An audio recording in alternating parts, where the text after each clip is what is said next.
cream, lingerie, handcuff and something skimpy. Tonight the neighbors go know me when they hear you scream. Sit down on my lap like I am Santa Claus. This is not play way, I sure it don't have no draws. I feel like Onika Bostic, all is yours. It's wet that for leather, we put in Netflix on pause. Burn your belly.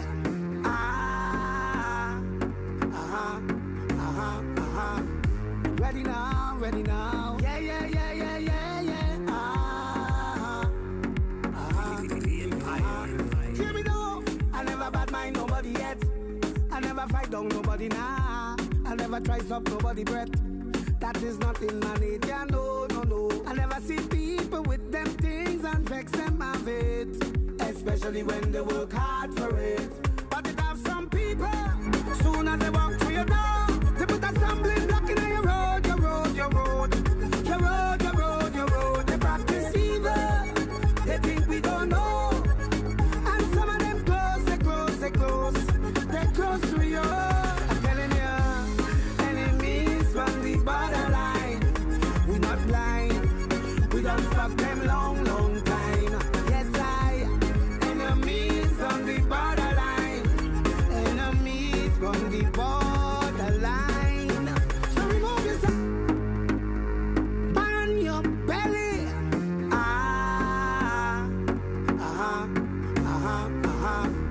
Ready now, ready now. Yeah, yeah, yeah, yeah, yeah, yeah. Hear me now. I never bad mind nobody yet. I never fight down nobody now. I never try stop nobody breath. That is not in my nature, no, no, no. I never see people with them things and vex them of it, especially when they work hard for it. But it have some people, soon as they walk through your door, they put a stumbling block in your road, your road, your road, your road, your road, your road. They practice evil, they think we don't know. And some of them close, they close, they close, they close to you. I'm telling you, enemies from the borderline. We not blind, we don't fuck them long, long time. Yes, enemies on the borderline, enemies from the borderline. So remove yourself, we don't want a friend from them, we don't want to drink from them, we don't want to drink from them, from them, from them. So remove yourself, we don't want a friend from them, we don't want to drink from them, we don't want to drink from them, from them, from them. I'm telling you, don't have no time for no total, only have time for making moves. I don't carry feelings, that is too much of a heavy load. I never sell out my friends, that's not something I don't practice. Too many actors and actresses, yeah. But it have some people, soon as they walk through your door, they put a stumbling block in your road, your road, your road, your road, your road, your road. They practice evil, they think we don't know. And some of them close, they close, they close, they close to you. I'm telling you, enemies from the borderline. We not blind, we don't fuck them long, long time. Yes, enemies on the borderline, enemies from the borderline. So remove yourself, we don't want a friend from them, we don't want to drink from them, we don't want to drink from them, from them, from them. So remove yourself, we don't want a friend from them, we don't want to drink from them, we don't want to drink from them, from them, from them. I'm telling you, I never bad mind nobody yet. I never fight down nobody now. I never try stop nobody breath. That is not in my nature, no, no, no. I never see people with them things and vex them of it, especially when they work hard for it. But it have some people, soon as they walk through your door, they put a stumbling block in your road, your road, your road, your road, your road, your road. They practice evil, they think we don't know. And some of them close, they close, they close, they close to you. I'm telling you, enemies from the borderline. We not blind, we don't fuck them long, long time. Yes, enemies on the borderline, enemies from the borderline.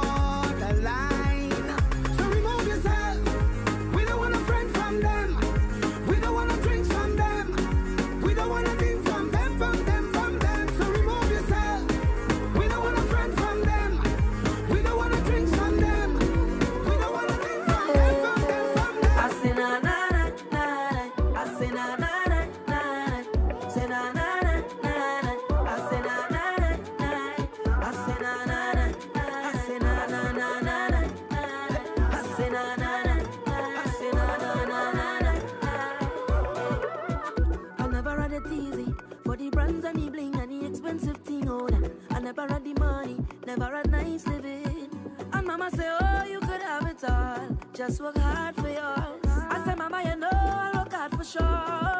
Now Jaja bless me with the opportunity to fly country to country. Now I could drink champagne when I thirsty. Now I could see only thing I never see. They say this hour youth man so low. But I thank me for the run the family. Now no bad mind boy they can stop me. On every show I smiling cause trust me, life is so lovely. Whoa. And I'm far from finished. Whoa. And I can't believe it. No. See I'm far from finished. Whoa. Love the life that I live in. Yeah. I say na na na na. I say na na na na. Say na na na na. I say na na na na. I say na na na. I say na na na na. I say na na na. I say na na na na. Forever thankful for doubters in the past and the people who laugh on her. Forever grateful for all the times I failed. And Papa say, oh son, you can't give up. What's for you is for you. I said, Papa, you know I will never stop, no. Now Jaja bless me with the opportunity to fly country to country. Now I could drink champagne when I'm thirsty. Now I could see all the thing I never see. They say this hour youth man so lucky. But I thank you for the run the family. Now no bad mind boy they can stop me. And every show I smiling cause trust me, love is so lovely, boy. And I'm far from finished.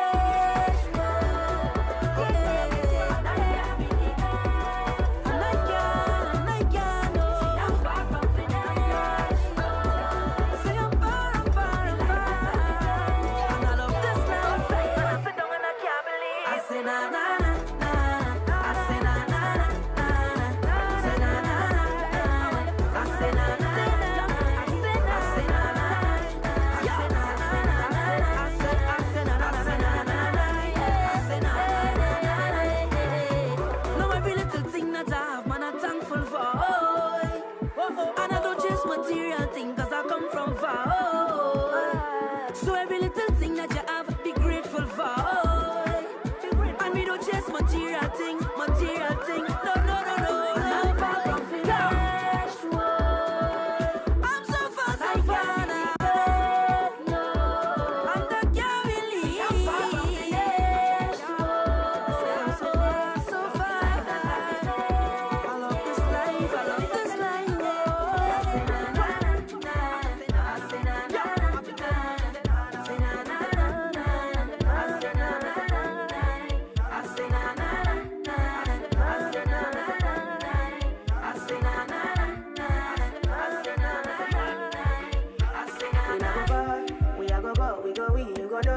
All of the blessings fall on my yard. Blessings stay for my yard, And like a that, he go be, he go see, he go feel, because the blessings fall on my yard. Blessings fall on my yard, yeah. That's why I sip my alcohol. I don't wanna reason bad things no more. I don't wanna go back to where I did before. Make nobody stress me, no disturb me, cha cha cha. I sip my alcohol. I don't wanna reason bad things no more. I don't wanna go back to where I did before. Make nobody stress me, no disturb me, cha cha cha.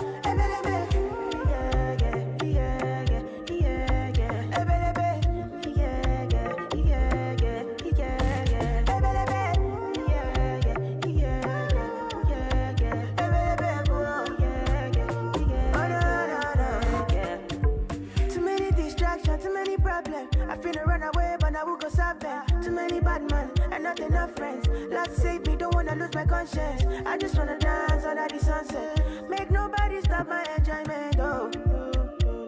No, no, no, no, no, no. That's why I sip my alcohol. I don't wanna reason bad things no more. I don't wanna go back to where I did before. Make nobody stress me, no disturb me, cha cha cha. I sip my alcohol. I don't wanna reason bad things no more. I don't wanna go back to where I did before. Make nobody stress me, no disturb me, cha cha cha.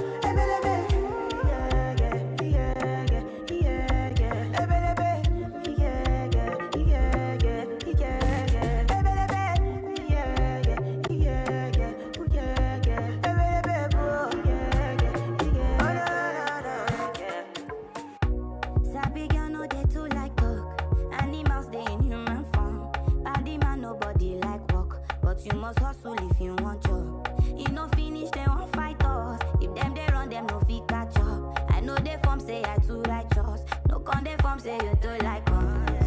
Me no get the time for the hate and the bad energy. Got my mind on my money. Make you dance like broccoli. Steady green like broccoli. Steady on my grind, oh yeah, what they want telling me. Could deny my fantasy. They want to check if my tap in no wrong. But it rush well, it be much. Now gotta make my tap in the rush. The kind money we touch, yeah.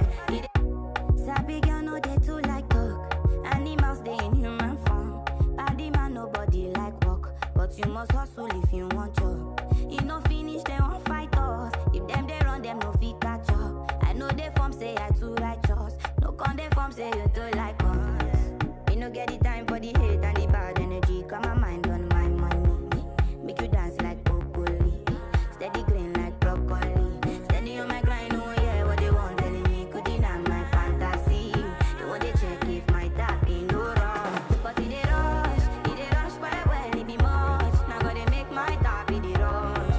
The kind money we touch, yeah. It rush well, Testing. it be much. Testing. No be hype, everybody they crush. There's no darling with us.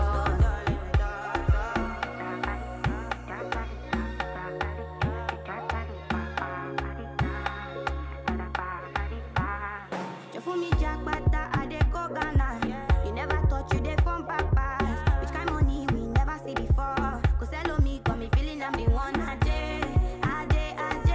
Can never take my cake away. Ajay. You can't count my grace. I just did my lane. Me no get the time for the hate and the bad energy. Got my mind on my money. Make you dance like broccoli. Steady green like broccoli. Steady on my grind, oh yeah, what they want telling me. Could deny my fantasy. They want to check if my tap in no wrong. But it rush well, it be much. Now gotta make my tap in the rush. The kind money we touch, yeah. It rush well, it be much. No be hype, everybody they crush. There's no darling with us. Cause it rush well, it be much. Now gotta make my tap in the rush. The kind money we touch. It rush well, it be much. No be hype, everybody they crush. There's no darling with us. There's no darling.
Baby, calm down. Yo, this your body, it puts in my heart for lockdown, oh lockdown. Yo, you sweet life, phantom. If I tell you say I love you, you know they for me, young girl, oh young girl. No, tell me no, oh, oh. Baby, come give me your lo. You got me like whoa. Shawty, come give me your lo. I see this fine girl from my party, she wear yellow. Every other girl they do too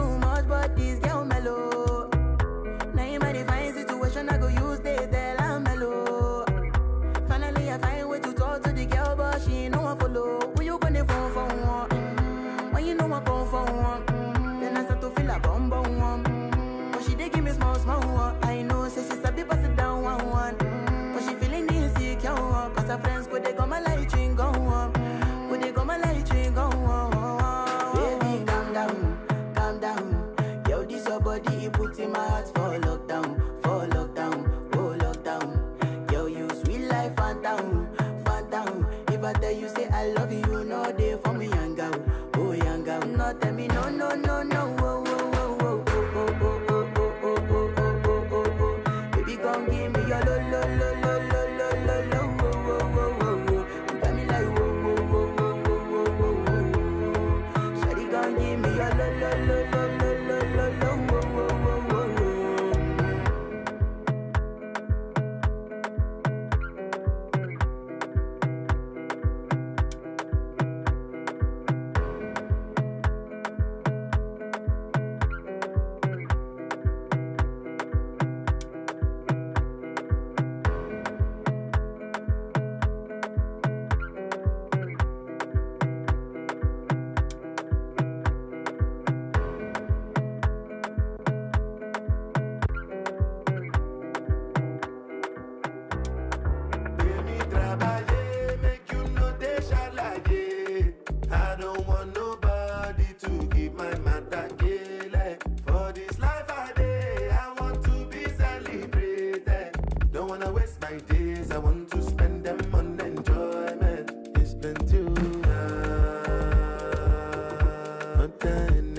With your boo, I can vouch for my crew. I'm telling you, and today do lifestyle of a crew. Make you dance, no they look, then go they look. And say if it's not enough, if I do 99 good, it go remain one. Don't know how to show you my love without enough, but I can buy you a new baby, straight from made you love. Baby, trabaye, make you know they shall like. I don't want nobody to give my matter like. For this life I day, I want to be celebrated. Don't wanna waste my days, I want to spend them on enjoyment. It's been too long, but then it's you.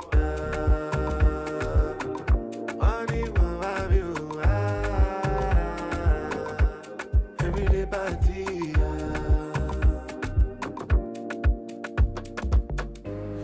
Like I take tramadol, don't want to feel nothing at all. You like go juju calabar, give me moral like I be bouncer. Paragon, take me higher, don't want to land. Up till now I don't understand the why. No matter what I do, it's not enough. If I do 99 good, it go remain one. Don't know how to show you my love without love. But I am faded, just a shake it. Baby, trabaye, make you know they shalaye. I don't want nobody to give my matter like. For this life I day, I want to be celebrated. Don't wanna waste my days, I want to spend them on enjoyment. Baby, trabaye, make you know they shalaye. I don't want nobody to give my matter like. For this life I day, I want to be celebrated. Don't wanna waste my days, I want to spend them on enjoyment. First thing I do as I rise up is count my blessings. First thing you should do as you rise up is count your blessings. Cause every new day under the sky is a blessing. And you're surely blessed if you have life, ain't no guessing. I want you hear me like the radio. Want you see what I'm saying like a video. Understand me clearer than stereo. Life hard but try don't make nothing trouble you. Morning neighbor, what's the dealio? Hope you have a good day and everything is okay. No matter what happen, we not giving up. Plus life too short, so let me live it up. It's all about the highlight. We vibrating on a high frequency. Vibrating on a high energy. Yeah, we coming to your life with a bag of good vibes. Everything is alright. We vibrating on a high. Yeah, say, you know the vibes. We never stop, we never give up. You know the heights. We never fret, we never ease up.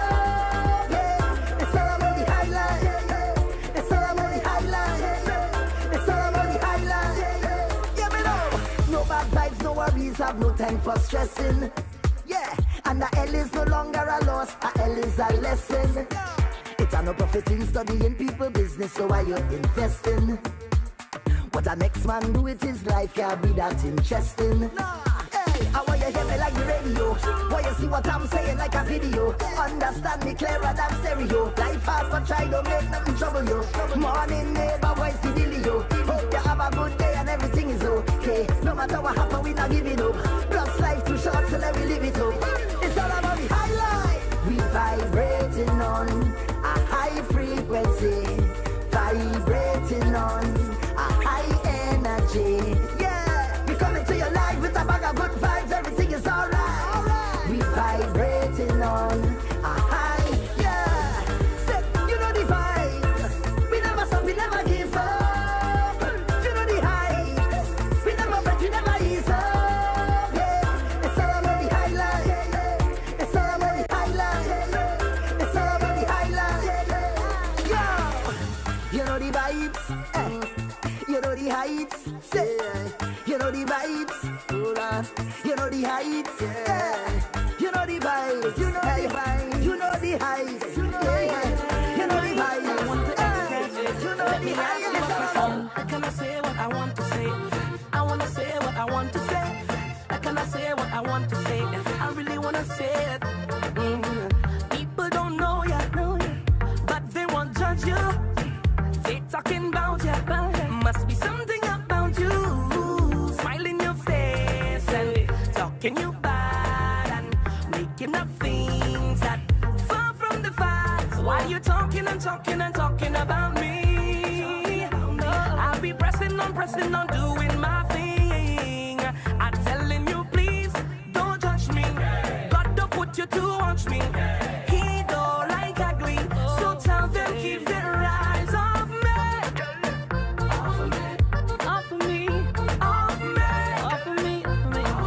Keep on talking, you got ballet, ballet, ballet, ballet, ballet, ballet, ballet, ballet, ballet, ballet, talking, ballet, ballet, ballet, ballet, ballet, ballet, ballet, ballet, ballet, keep on talking. You think it easy? They bad mind and envious. Take a walk in my shoes, then let me hear you. They play insane and talking you bad, and they'll go bring talk that far from the facts. Why you talking and talking and talking about me?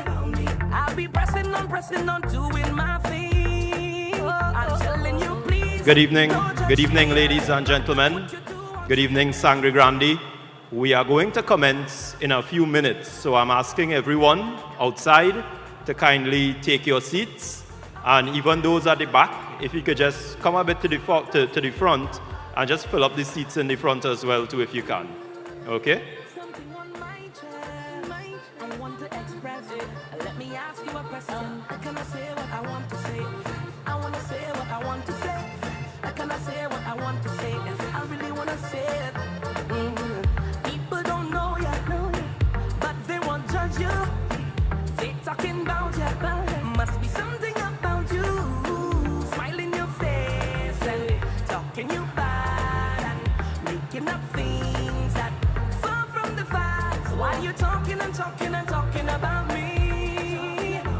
I'll be pressing on, doing my thing. I'm telling you, please don't judge me. God don't put you to watch me.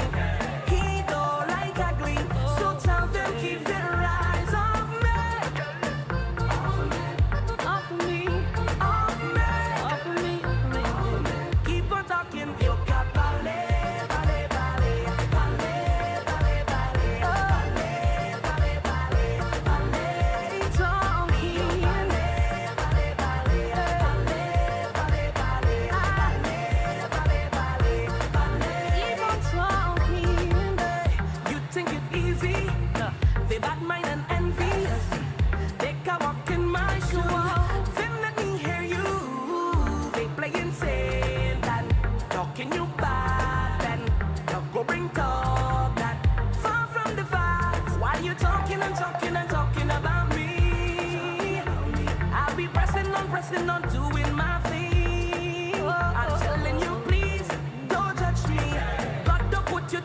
watch me.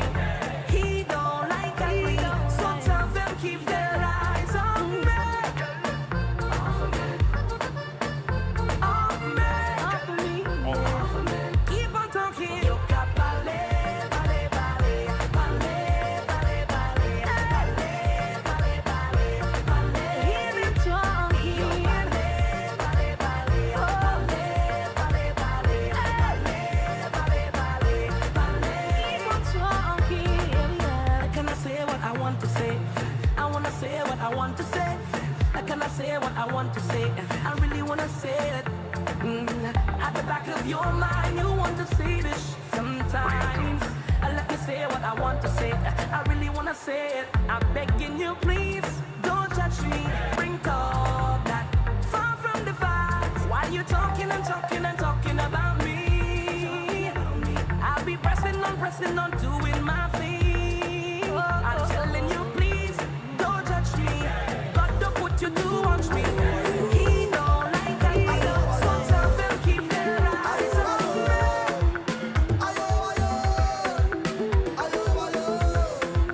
This is how we live. We stay far from bad mind people. None of them can ride in our vehicle. We don't deal with negative people.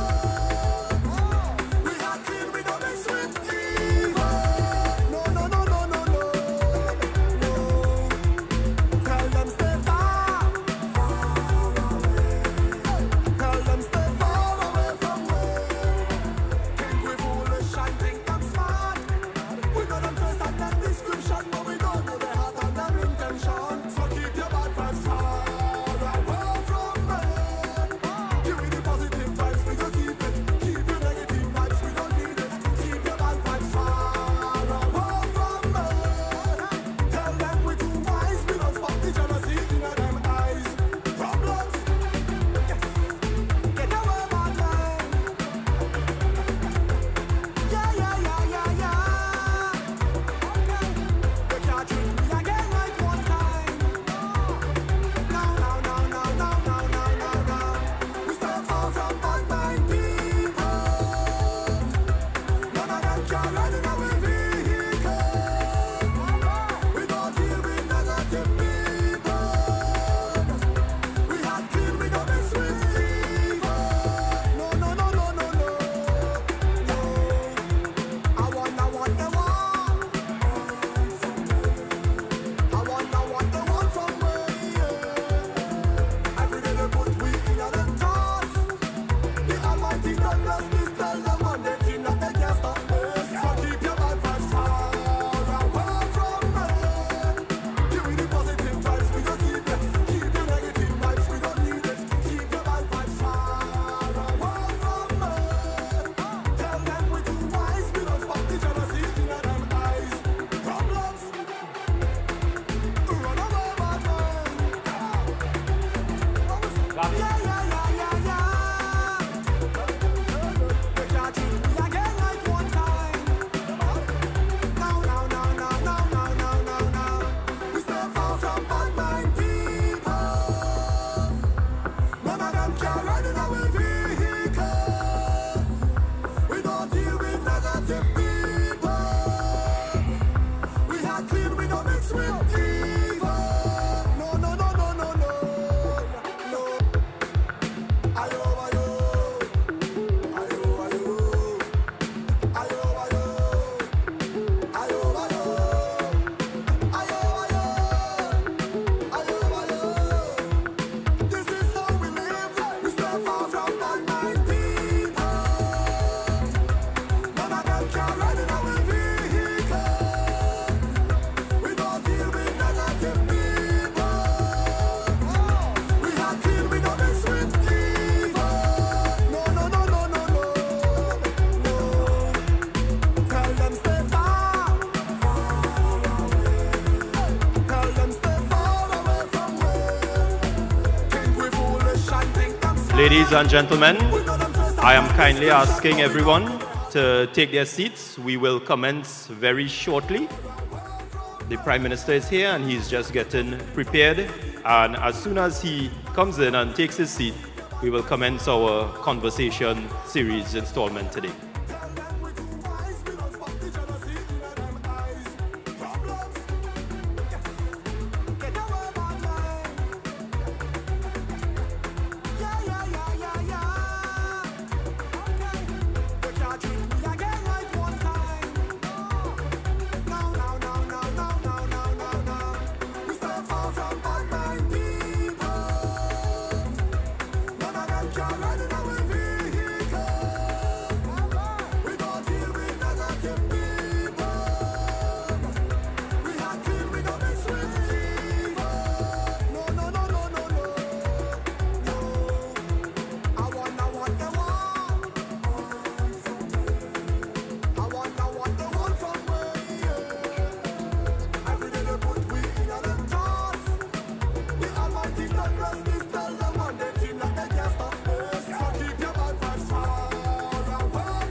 Ladies and gentlemen, please rise and welcome the Prime Minister of Trinidad and Tobago and the PNM's political leader, Dr. Keith Rowley. The Honourable Dr. Keith Rowley.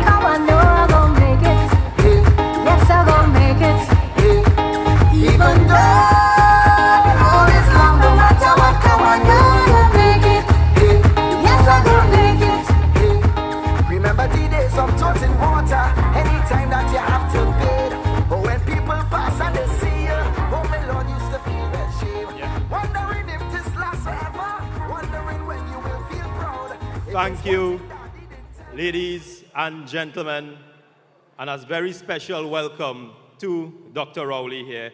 I ask you all to please stay standing, please remain standing as we invite for our opening prayer, candidate Dave Rambarat, candidate for Komuto Tamana.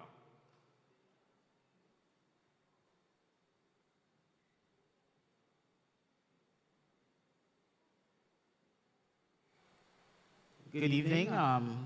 Shall we bow our heads and close our eyes? Heavenly Father, in the name of Jesus, Lord, we thank you for this is a day that you have made, God, and we'll continue to rejoice and be glad in it. Father, we thank you for the precious gift of life that you have given unto us. Lord, the health and the strength to continue along this journey. Father, this evening we pray for our political leader, our Prime Minister, the Honourable Dr. Keith Christopher Rowley. Lord, we pray in a special way that you continue to strengthen him. God, continue to give him knowledge, wisdom, with clear understanding as he continues to lead this country of Trinidad and Tobago. All his cabinet members, party executive leaders, candidates, friends, well-wishers, party supporters, Lord, you continue to keep us all in unity. God, that we would stay focused and we would understand the calling and the responsibility that we have to our country and our party. Father, we pray that you would bless us this evening. God, that as we have conversations, God, that it would be done with clarity and with understanding.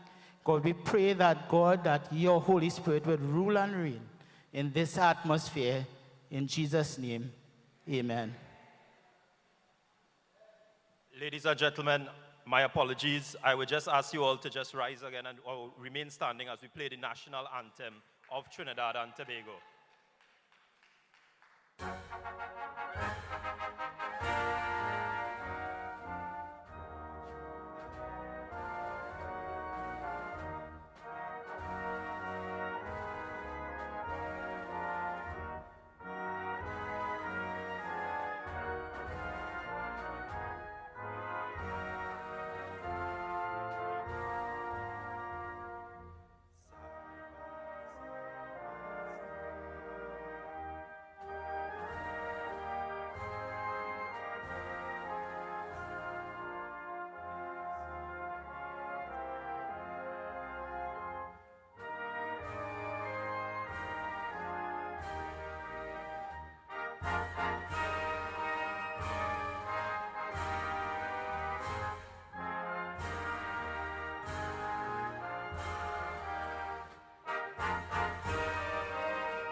Thank you. You may now have your seats.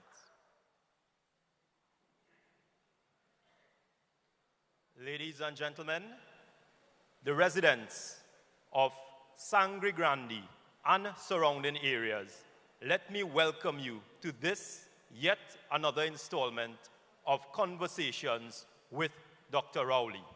It is really a pleasure to welcome you all here, and we have a very packed auditorium at the Guaico Secondary School. I know you all would have come from far and wide, the surrounding areas of Sangre Grande and environs, to have a conversation with Dr. Rowley. I know as it's the local government elections, as we are in the air and we are winding down, the whole issue of local government reform is burning hot, and you all have your questions that I know you will be bringing. So before we move forward, ladies and gentlemen, I would like to acknowledge and go through our protocols. Firstly, and of course, a special welcome to Dr. the Honourable Keith Rowley, Prime Minister of Trinidad and Tobago and political leader of the People's National Movement. And if you will permit me, because we have a fairly long list, as we have a very packed audience as well too, the Honourable Rohan Sinanan, Minister of Works and Transport and Deputy Political Leader. We have among us the Honourable Camille Robinson Regis, Minister of Housing and Urban Development, MP for Aruka Maloney and the party's Lady Vice Chair.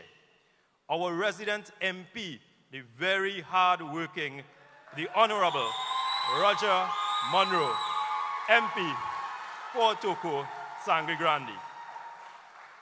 We have among us the Honourable Marvin Gonzalez, MP for Lopino, Bonaire West, and the Minister of Public Utilities. We have the Minister in the Ministry of Agriculture, the Honourable Avinash Singh. We have the Minister in the Ministry of Works, the Honourable Senator Richie Sukai. I must make mention, as I always do, of our party's matriarch, the Special Advisor to the political leader, Mrs. Joan Yule Williams. Ladies and gentlemen, we have among us today a stalwart in Sangre Grande and also among the People's National Movement faithful, Mr. Terry Rondon, 28 years, ladies and gentlemen, of service to local government and a lifetime of service to Trinidad and Tobago. Mr. Rondon is not in the best health today, but he has still made his way to be part of this important proceedings. Ladies and gentlemen, I would also like to just take the time and permit me to acknowledge the candidates for the region of Sangre Grande who have been working hard meeting you, the residents of Sangre Grande, and bringing the message of local government reform. I would just go in order. David Guy, Sangre Grande North East.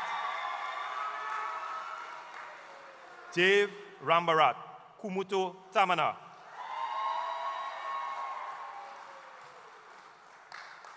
Kiva Isaac, Valencia West. Anicia Williams Penny, Valencia East Toko.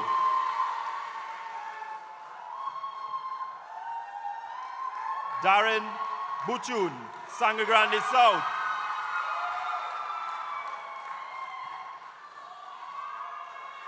Atalia Mohan, Manzalina Fishing Pond. Latoya Lane Lampkin, Vega de Oropuch. And Alicia Thomas, Sangre Grande Northwest.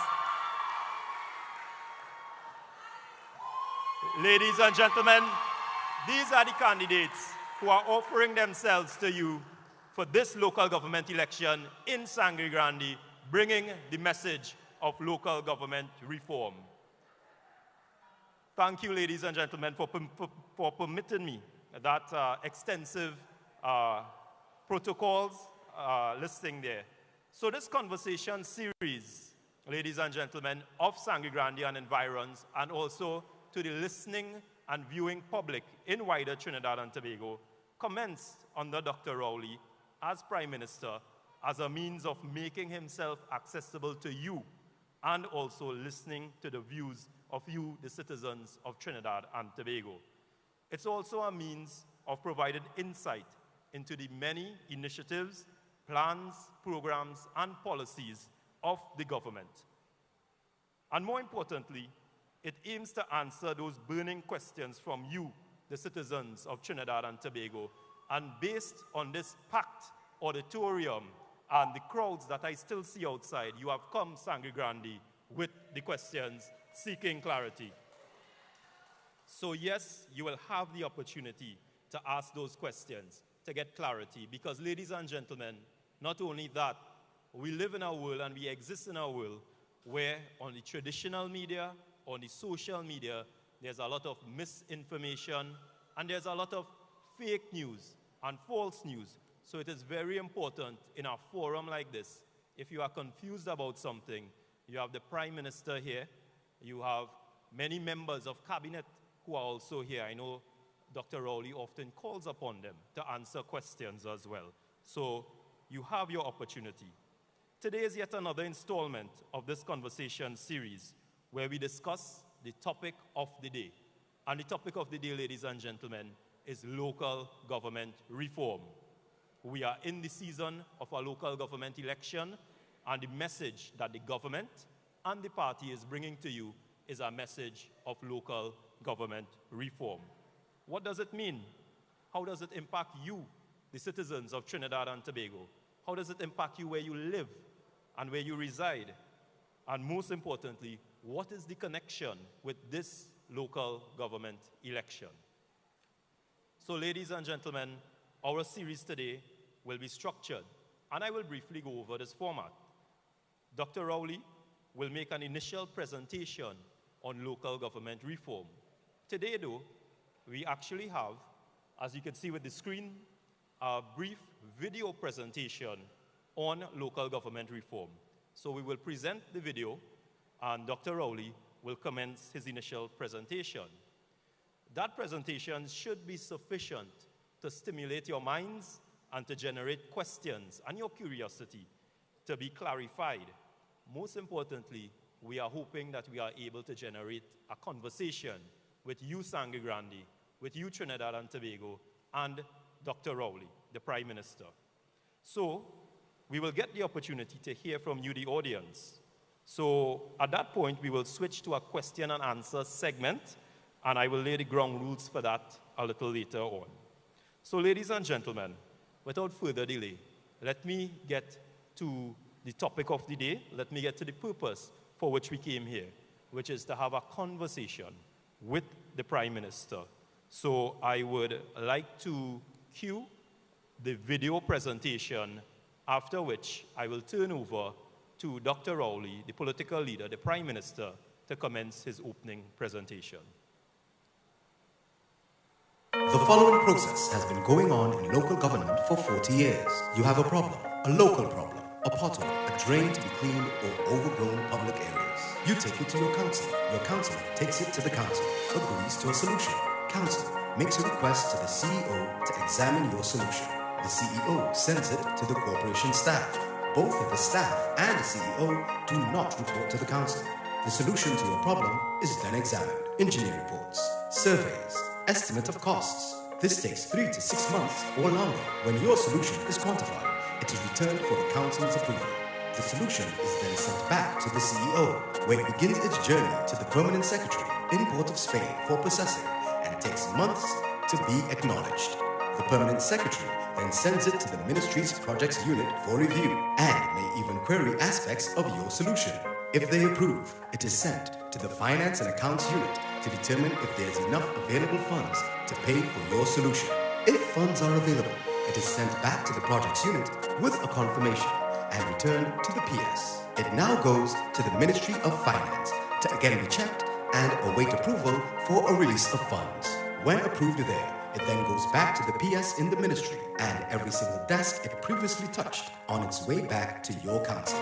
This is the journey of just one solution in the current system of local government. Imagine tens of thousands of problems and solutions that citizens require from local government all over this country. This system provides the citizens more frustration than solutions. The local government system is broken and the people deserve a new system that serves them. In a monumental move, the PNM government held 14 public consultations on local government reform, drafting a new system based on the voices of the people. This shift, the most significant since independence, returns power from the central government and bureaucracy back to the people. The reform elevates councillors and those they represent into an executive council, empowering them to manage their community's affairs. The CEO and staff now report to new council, enabling local decision-making without central government interference, and establishes a direct relationship with the Ministry of Finance, similar to the THA. This reformed local government system grants your communities the authority, autonomy, and resources to deliver services right where you are by those who know and live in your community. Years become weeks. Frustration becomes solutions. Reform is the right choice.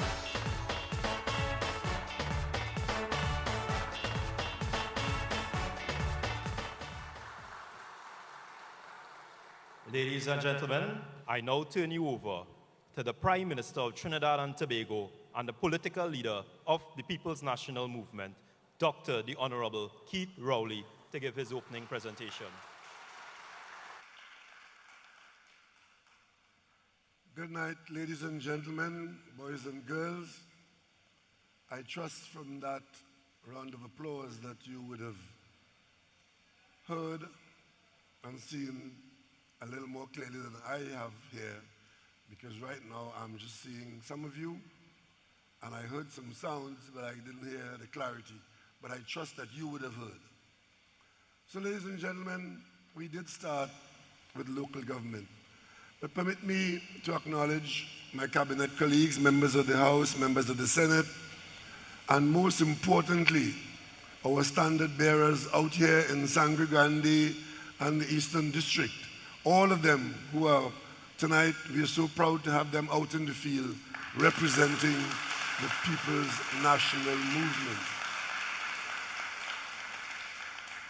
We have an election coming up on Monday, and I'm particularly pleased to be out here this election week because there is a tradition in the 21st century that regardless of what election we engage in, the PNM must be in Sangre Grande election week. So I'm here to ensure that that is it. You, the people of this very large part of the country, with this one very important constituency, Toko Sangre Grande, and of course the Sangre Grande Corporation. While you are probably the most rural of districts in Trinidad, you are also the most sought after and most exciting. Sangre Grande represents all of Trinidad and Tobago, every aspect of this country. Cosmopolitan, diverse, agriculture, township, village, sea, mountain, rivers, forest, all of that is Sangre Grande, and we are so proud to represent you in the Parliament. We are so proud to represent you in the corporation, and we will be even prouder to have majority control in the Sangre Grande Corporation on Monday. But we are here because there's a local government election on Monday, August 14th. But I want to just make a few comments about central government and the Eastern District. Because you see, we of the PNM say to you out here that elections are important. elections have consequences. Political parties who come to you make a commitment, because development is an ongoing process. In the poorest country, in the richest country, development of the country, of the people, is an ongoing process. And that is why, since we were here with you last, we could point at the level of the central government to the major aspects of development taking place in and around Sangre Grande. We are still close to completing the major highway into Sangre Grande. That work has been going on, and we are almost there. And one of these days, in the not too distant future, the central government will open to you that highway into Sangre Grande, which will link you to the capital city.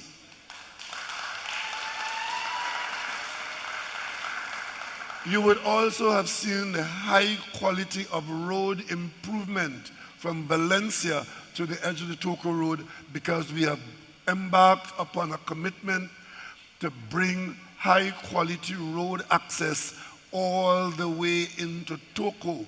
And of course, we are on the drawing board to protecting the roadway from Toco to out to Matlot, protecting those areas in particular where the sea is eroding. And we have a plan in the Ministry of Works, which we are actively engaged on, to actually have the Ministry of Works operate its own quarry. Because we've sourced the stone, we've found it, we just have to know how to operate that quarry to provide all the stone protection works and road improvement and upgrade from Toco to Matlot. You would have seen,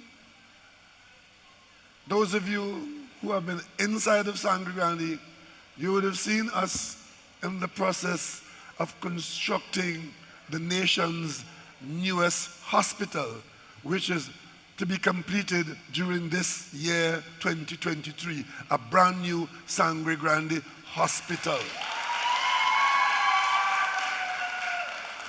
And of course, on the southeastern corner, you would have seen the terrible destruction that took place on the Manzanilla Road by the sea and the river during that period of extreme weather condition. The road literally was destroyed, cutting off Sangre Grande from Mayaru. And that road, as you know, is built between the Nariva swamp and the sea. So it's a narrow ribbon of dry land on which that road was built. So when the sea broke up that road and the river flooded it, you couldn't go left because you're going into the sea. You couldn't go right because you're going into the swamp. And the Ministry of Works has this very technical job of reconstructing a road between the sea and the Nariva swamp. I saw some people who are inconvenienced, and I'm sure we all feel their frustrations, because to be cut off and to have to go through a very bad temporary road could really, bruise your patience. And sometimes some people get so impatient that they would like others to hear about their impatience. We saw that last night, but the most important thing is that the designs are complete, the contractors are on the job, and in the not too distant future, there will be a new smooth connection between Manzanilla and Mayaru. Problem solved. But this is all central government responsibility. What about local government? What can we now do in local government? If we examine local government, since the last election to now, what can we point to that local government has done or has become to have further development and see some increase in whatever in Sangre Grande? What? We had an election in 2019. We had new people in the seats. Terry is no longer there. A new chairman is there. They may have tried as hard as they could. But the bottom line is, we're still walking in the same footprints, in the same place. And according to some people, this election on August 14th is to be the same thing. Let's have the election. They say they will win it. And then we'll do the same thing we did between 2019 and 2023. And what is that? What is it? What are you going to look forward to on the 15th of August? If they tell you, leave it just so. Let's go through another 3 years. Or 4 years for that matter. And at the end of 4 years, we'll have another election. And we'll fight again. And we'll argue again. And we'll have red, we'll have yellow, we'll have black, we'll have blue, and we'll have green. And the PNM will win again. And then what? Ladies and gentlemen, what I'm painting for you is a picture of stasis. But we want to move forward. And you in Sangre Grande would have known that this was an intention of the PNM from a very long time ago. Because there was an understanding amongst us in the cities, in the boroughs, in the corporations, that our local government system was not delivering in the way that we expect, in the way we believe that we could, and it is literally an obsolete system which requires review and transformation. So what did we do? We came out and consulted with you. Your very own Franklin Khan, who went to school right here in Northeastern College and who lived down the road in Mayaro, he led that at one time. We spent years in this process of preparation, talking to you, the people, hearing about your frustration, receiving your bright ideas as to what should be done, letting us know what you will tolerate in terms of changes, and out of that, the Attorney General's Department went and amended a number of laws, packaged them, and created a new local government bill. We took it to the Parliament, and we had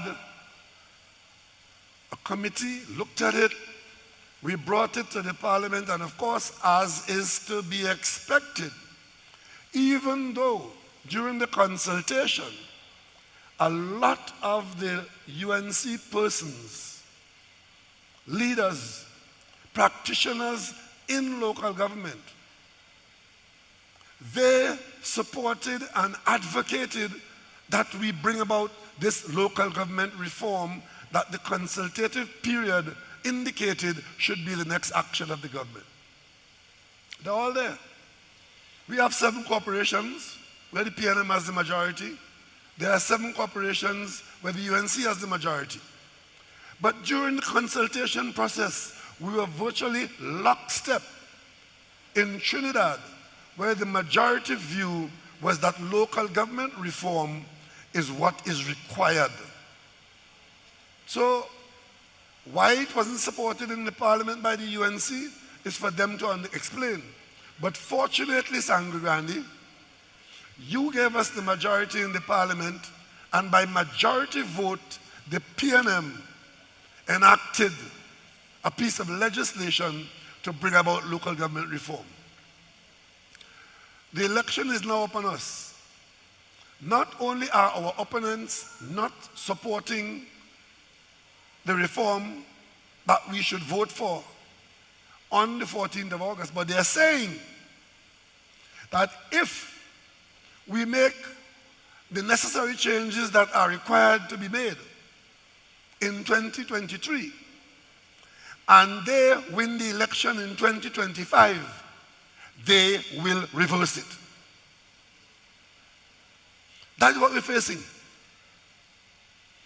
You, in the consultative process, you have said you want local government reform. The PNM, through the legislation passed in the Parliament by majority vote, is saying, we will give you what you requested. The UNC is lying in wait, saying that they will undo it. And how will they do that? If they have the majority in the Parliament, they could do a lot of it. But what they're targeting most of all, in trying to be popular with you, even though it is to your detriment, they're saying to you that if you agree to have the reform take place, and the major lifeblood of that reform which is to be you here in the corporation and elsewhere in Trinidad, at the household level, you will make a small contribution called land and building taxes. If you own land, you'll pay a little tax on it. If you own a house, you'll pay a little tax on it. And because a lot of people would be paying a little bit each, there will be a significant pot of money for the corporation to always have access to. They've gone further. They've said that if that is allowed to happen, they will reverse it if they come into office. They have been campaigning on central government issues throughout. And they are threatening you with central government action if they manage to win the election in 2025. But then, we are saying to you, the people, let's get going in 2023 by saying to these people, we know you are taking that position only because of politics and only because you want office, but you don't want anything good for Sangre Grande and for Trinidad. Otherwise, you would have stayed with the consultative process. And we are putting you on notice now that they're lying, as usual, about what will happen with the finances. There's one Joe Tony. You know who is the leader, Tony? Right. He was on television the other day, acting on behalf of whoever is his leader, telling the country, telling you in local government that this is a scam and what you're going to collect from the taxes is all that you will get in local government. And that would mean that central government will not be giving you any money in the corporation and you'll be worse off with the new arrangement. Let me make it abundantly clear, since Joe Tony has joined the line of lying to the population. What you will have is a revenue stream which you will control. You will collect the taxes and you will keep it in the corporation. I heard another one this morning saying that, well, you will collect the taxes, but you have to send it to the Minister of Finance, and then the Minister of Finance will decide what to give you back. That is not true. Whatever you collect, you will keep.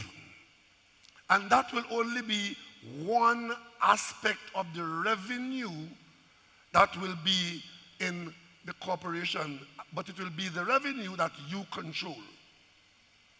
You will also be entitled to receive an allocation from the Ministry of Finance as he makes the allocation from the national budget. Because the national budget, the government gets revenue from oil, from gas, from PAYE taxes, from other sources, and will still share it with you at local government. So you will still get that.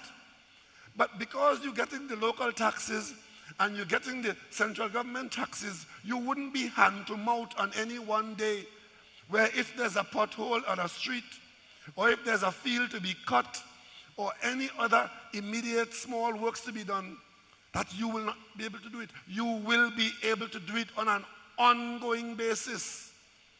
And that alone should give you the picture of how the local government authority in the new arrangement would be better off than the last one that is going out of office.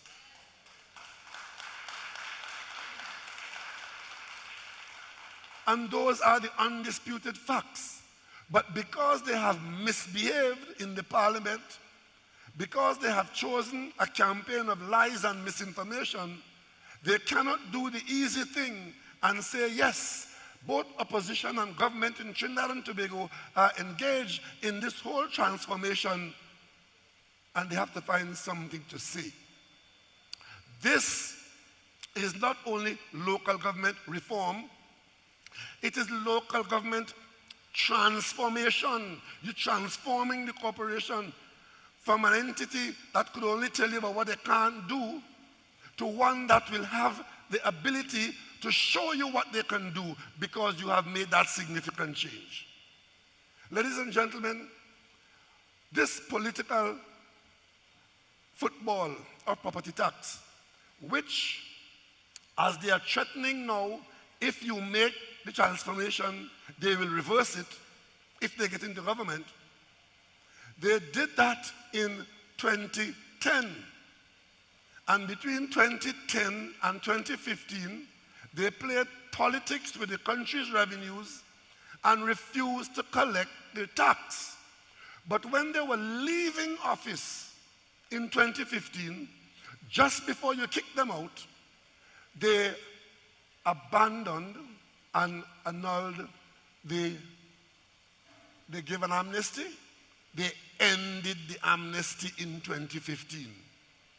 Before September 2015, they took action to end the amnesty, and had they won the election in 2015, when they came back into office in September 2015, they had said to you, and they most certainly would have been collecting the tax.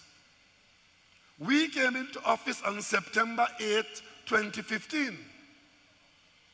And every one of us ministers here, Marvin Gonzalez, Kabil Robinson Regis, Rohan Sinanan, every one of us had to take an oath of office in the parliament and at the President's house before any of us could have been saying to ourselves or to you that we are a minister of government. What we were required to do in that oath was to swear to uphold the Constitution and the law and to act without fear or favor, without malice or ill will. That is the oath of office in Trinidad and Tobago. And what is the law with respect to land and building taxes? That it is in force and you collect it. The reason why it has not been collected is because the same UNC that said in 2015 that the amnesty is now ended and that your taxes are now due, went to the court and made representation in the court against it. But that is not new. That is what the UNC does. There's one former UNC Attorney General who piloted a law to do with children in the parliament. He piloted the bill. He spoke in defense of it. He was responsible for every single clause in the parliament during the committee stage to ensure that the law, the minute he lost his job in the most disgraceful way he did, you know what he did? He goes to court and is opposing the very law that he passed in the parliament a few months before. I did not tell you about the Caribbean Court of Justice, where they got full support in this country from the PNM and most people to bring the headquarters to Port of Spain. The headquarters of the Caribbean Court of Justice is on Charlotte Street in Port of Spain in Trinidad and Tobago. But the very political party that led the charge to bring the headquarters here, the minute they lose the election in 2015, they flatly refuse to do anything about making the Caribbean Court of Justice the final court of appeal. They find all kinds of reasons to oppose it. And so it is with local government reform. Talk at will, have a lot to say, be experts in the discussions on local government reform. And now that the thing is supposed to go into force, they're in the opposition. They want no part of it and are threatening you that if it is put into being, they will reverse it when they come into office. Well, Sangre Grande, you have a habit of doing something. I want you to do it again. In 2025, make sure that they get the same result that they got in 2020.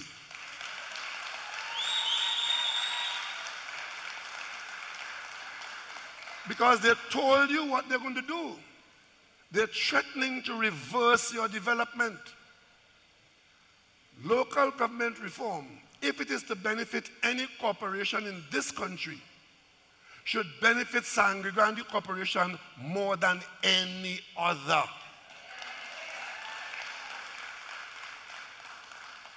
Because you will know that you are not better off with somebody in Port of Spain controlling what you do here in Sangre Grande down to the micro level, where you have been complaining at corporation level. One, that you never have enough resources. Two, you have to wait for decisions to be made in Port of Spain by persons who don't know that you're here or you don't know that they're there. You also have tremendous resources which are underutilized, and a corporation that is properly resourced with good management, that corporation could bring into being a new Sangre Grande where agriculture, fisheries, tourism, small business, forestry, all of these things could be Sangre Grande's strength in local corporation. Central government is spending money on the highway, but you have a number of byways which you can develop to bring lands into operation. We're talking about food security.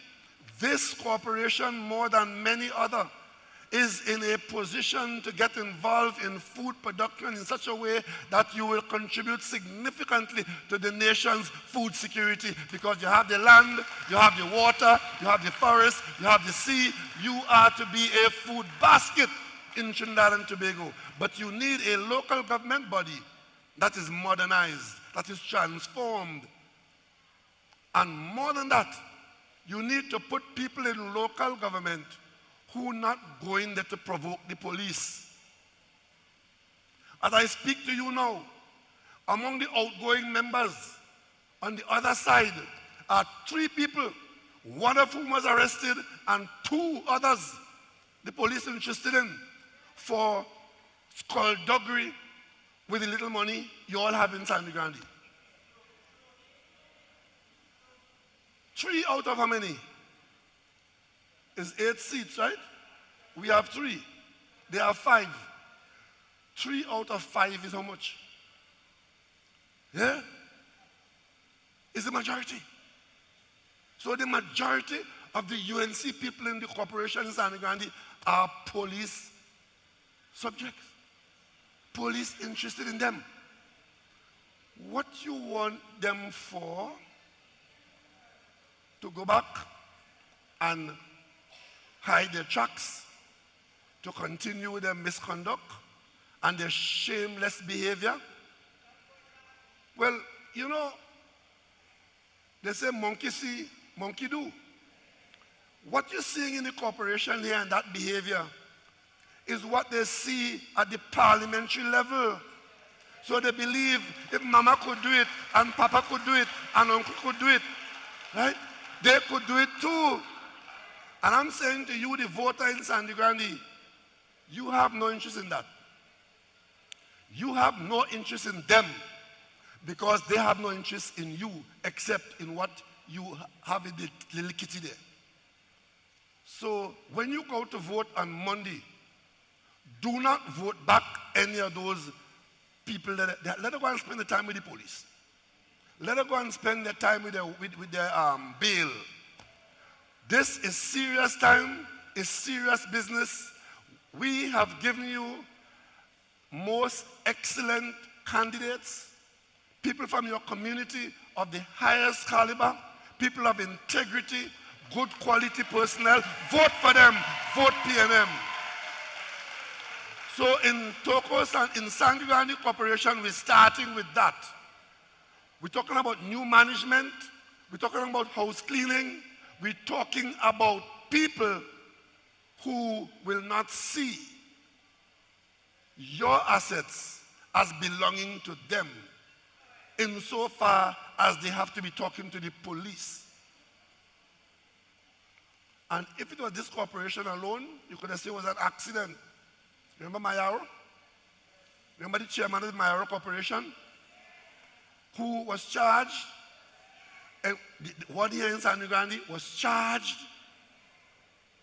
So while at the level of the parliament, there are people who have to answer for millions, at the level of the corporation, there are people who have to answer for 10,000s. Ladies and gentlemen, this is transformation time. Sangre Grande, lead the way towards local government reform.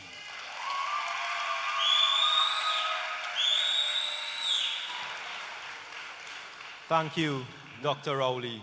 Indeed, discussing how local government transformation through local government reform can benefit all regions, all communities, including Sangre Grande. So, ladies and gentlemen, we will now shift to the question and answer segment. My name is Vyash Nandlal, and I will be your moderator for this section and this segment of our conversation. Before we proceed, allow me to lay some ground rules. We have a mic at the middle here, and persons interested in and willing to ask a question, make a comment. Indeed, Dr. Rowley's discourse, I am sure, would have stimulated your minds and gotten a lot of questions going and comments potentially made. So we are asking that you stand up, or you raise your hand, or you could form a very orderly line at the mic there. We are asking persons to limit themselves to one question at a time. But I know even in the early part, there are persons here representing large groups as well. So I will give a little leeway where I may determine leeway should be given. We are asking that you limit your questions to roughly within 1 minute. I know individuals tend to give a long preamble. We are asking that you limit the preamble and be very direct in your questioning. Most of all, we are asking in asking your questions and making your comments to be respectful and be courteous. I know that individuals may want to go through our very long protocol list and indeed recognize the Prime Minister, the various ministers, the MPs.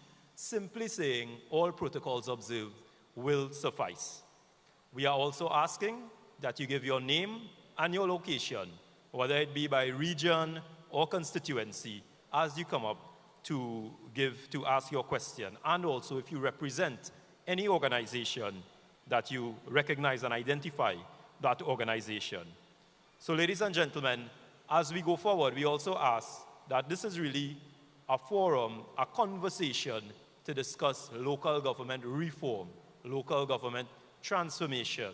We also have in front of us the local government election, and Dr. Rowley would have just given a very enlightening discourse on the topic. So we ask that we keep it within these parameters, although I know there are a number of issues that may be outside of local government reform, but still connected.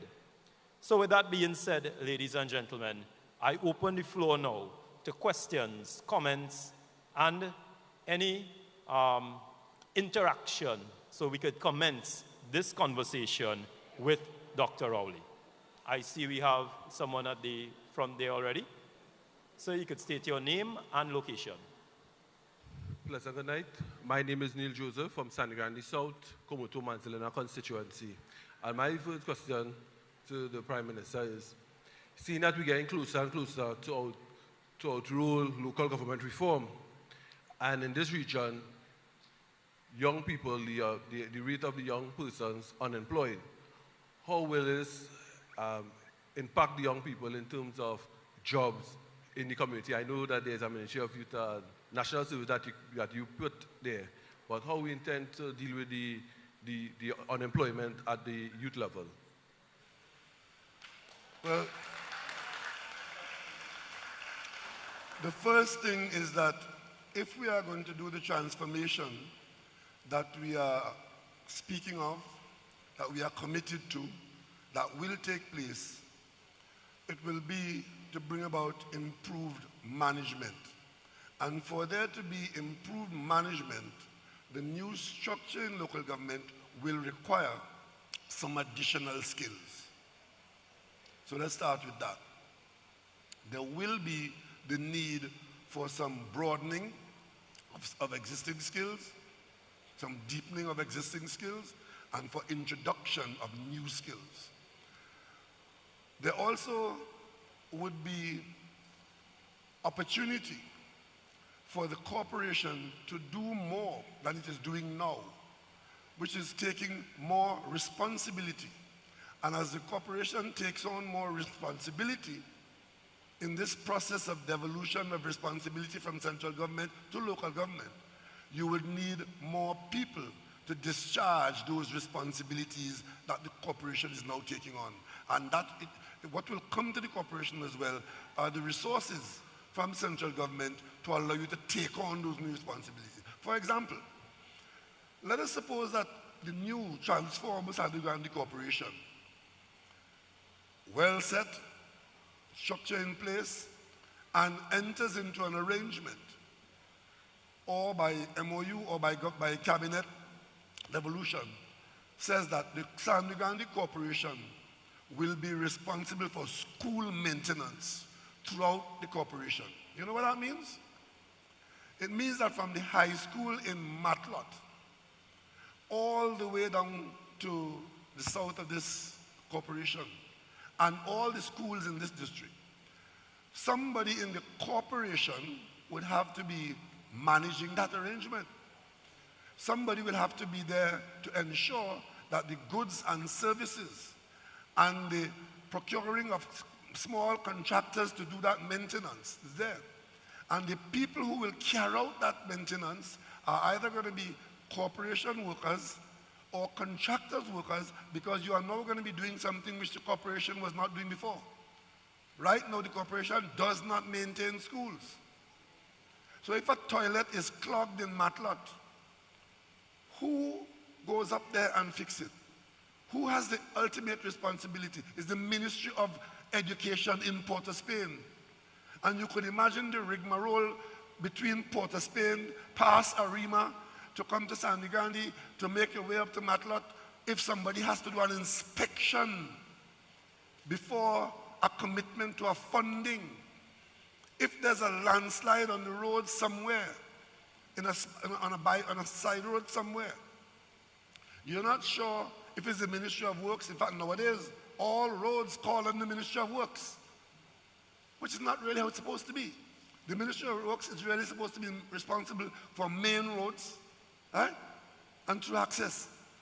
All the secondary roads and all the agricultural access roads are to be local government roads. And I don't have to tell you how many of them are not being serviced for one reason or the other, not the least of which is reduced resources and poor management. Even when you have resources, because of the poor management, the resources are not made to deliver.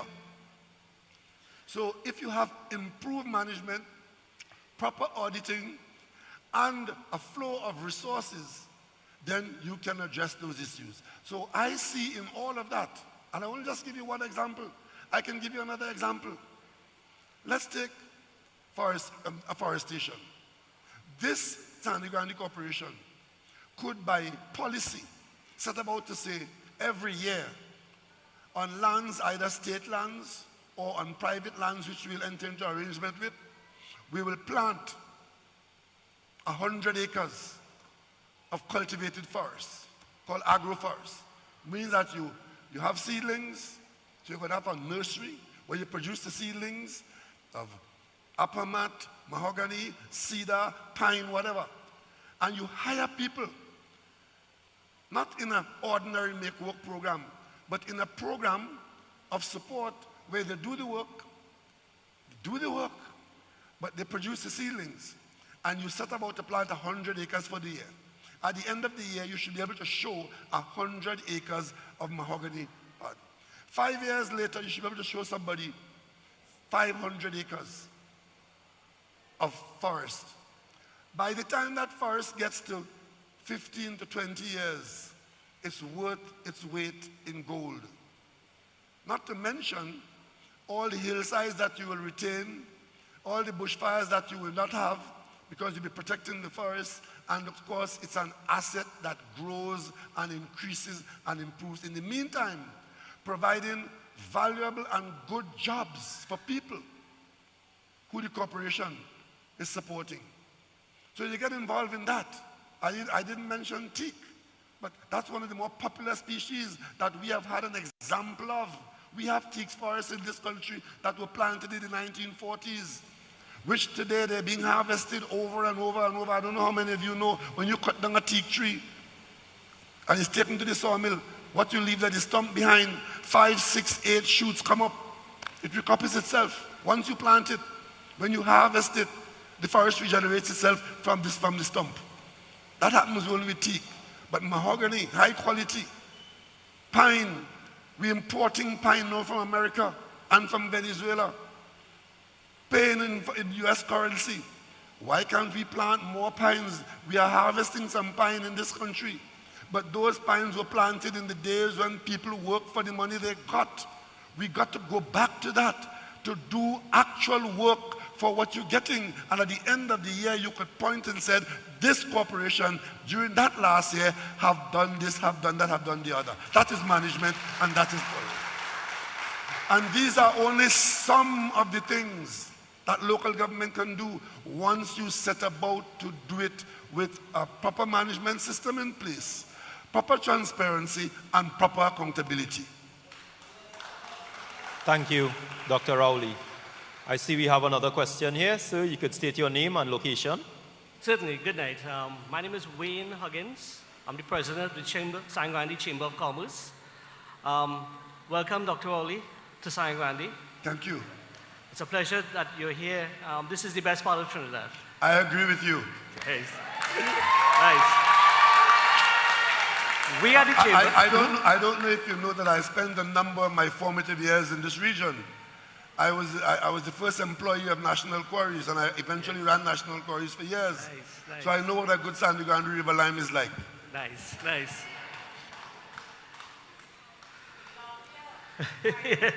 I love you too. Mr. Prime Minister, we at the Chamber support reform, local government reform. We have been the victims of bad local government in Sangre Grande. A lot of neglect, and we're looking for reform. A lot of what you spoke about is very exciting to me. I'm very passionate about Sangre Grande. And when I hear what you're saying, the promises that will happen in terms of the reform, I'm excited. We have problems right now with the existing local government where certain things which should be done are not done. We have a problem, for example, with squatting and homelessness. Those two are interrelated. We have a problem with street vending and other issues in terms of physical planning laws, adherence to this, which can be addressed right now, which are not being addressed. And that is terrible.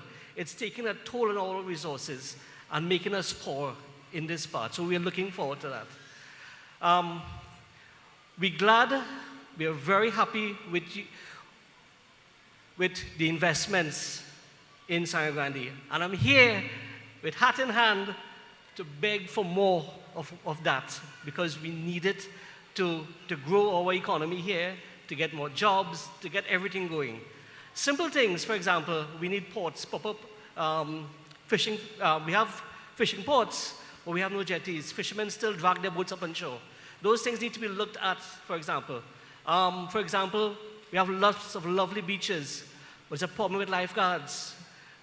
Probably through the reform, we can look at that as being part of the responsibility of local government dealing with those issues. I don't want to hog the mic, but these are some of the issues that come at me. I have other questions, but I'll let others answer, and then I'll come back again. Thank you, Mr. Prime Minister. Thank you very much. What we are hearing from the chairman of the chamber there is that there are so many possibilities once we are willing to put our minds to it and to engage them.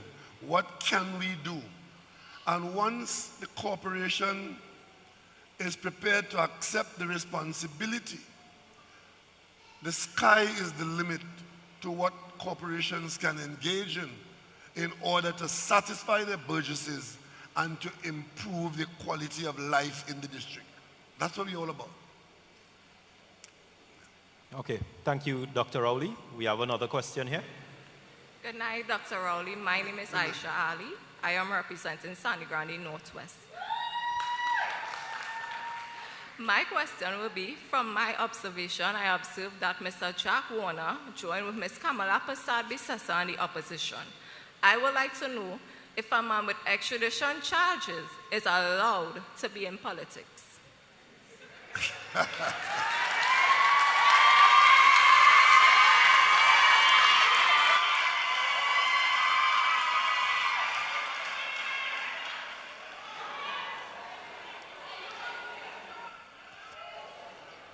Ladies and gentlemen, let us not be troubled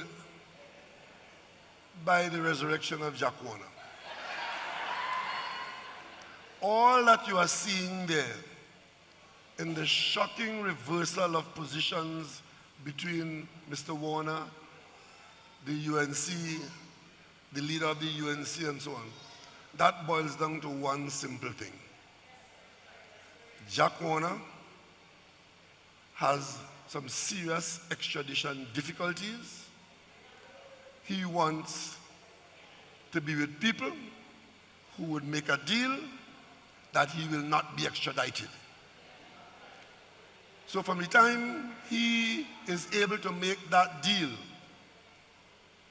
Section 35 you could call it, because you know what Section 34 was?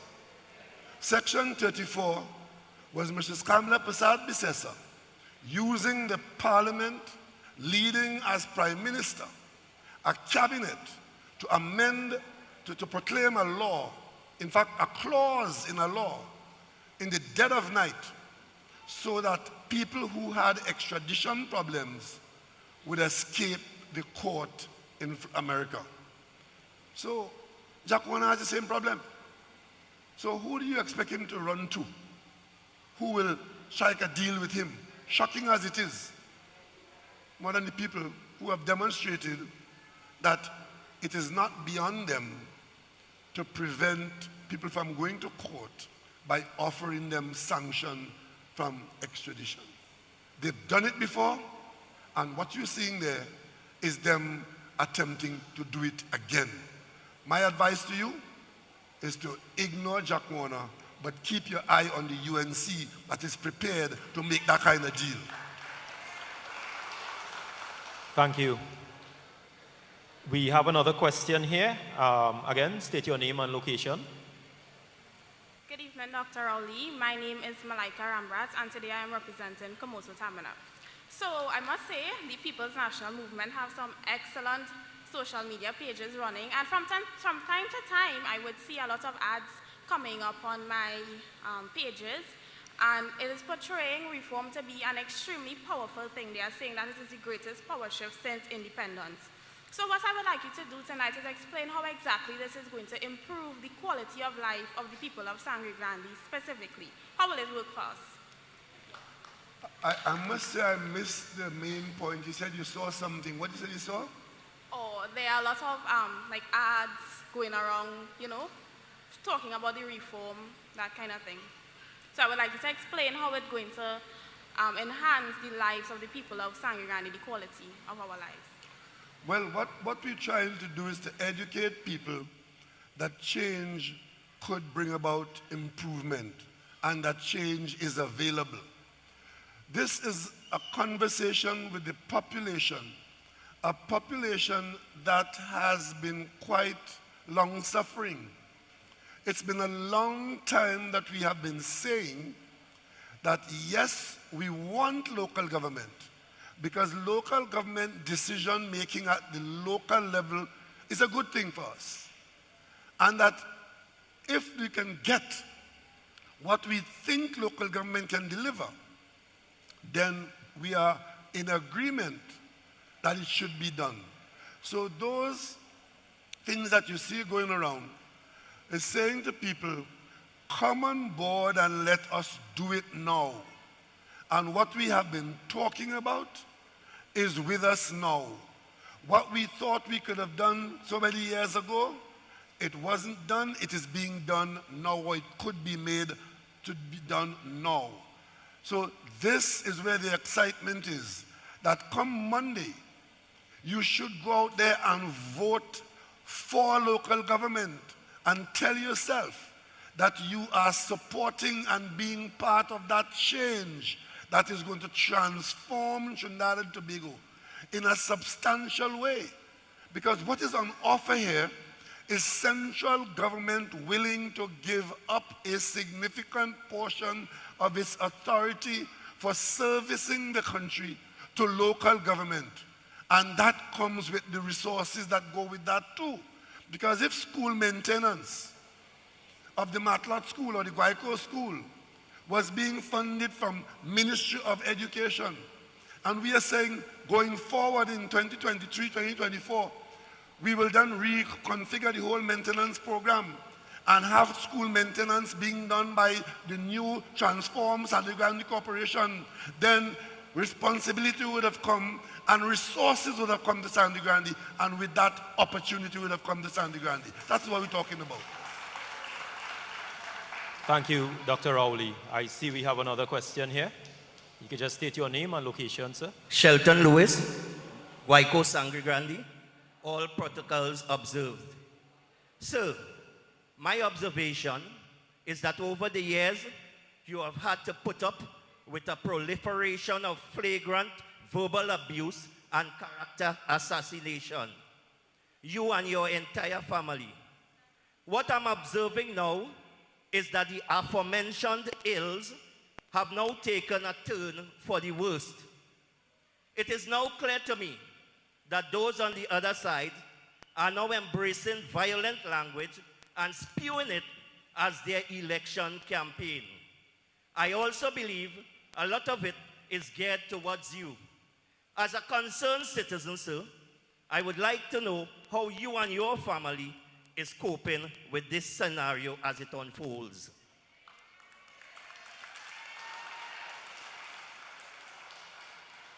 Well, let me just say that I am blessed with a family that I'm very proud of, and a family, especially my wife and my children, who are very supportive of whatever I set out to do. It has been so, and it continues to be so. With respect,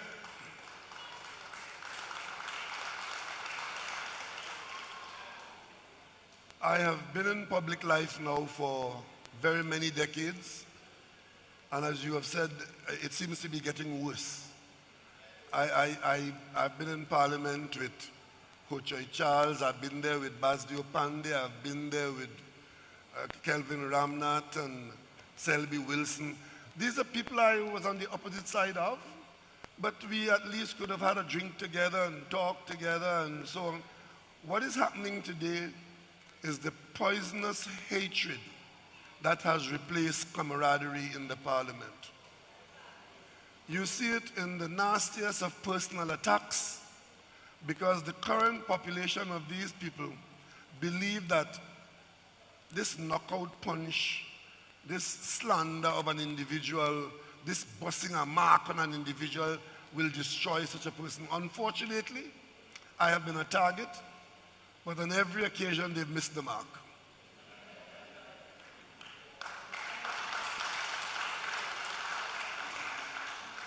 So while it is annoying and it is dangerous, because if I am not able to clear my name, eventually I will be slandered. But you may ask yourself, why is this being done? You know, it is said that, you know why it is said that a thief hates to see a man with a bag? Because if you know you're a thief and you see a man with a bag, you're going to come to the conclusion that whatever he has in that bag, he stole it. And if on the other hand, you know what you have done when you were in office, you know what you have done, then it is quite logical for you to assume that other people in office are doing the same thing that you did. And that is what drives it. That is why you have all these allegations. But I can tell you, sir, tonight, that I have led a government for 8 years in Trinidad and Tobago, and not one of the ministers in my cabinet is a subject of any police investigation for fraud or any criminal conduct. And that seems to be bothering some people. So if it is not so, they want to make it so. Because if they are able to say that we are doing the same thing, then they believe that will minimize the exposure that they have for what they have done. Because they spent 5 years in government, and I don't have enough fingers and toes to count the amount of them who are of interest to the police and the courthouse. And I could tell you, the very fact that this cabinet is not in that situation is an improvement in Trinidad and Tobago. Thank you, Dr. Rowley.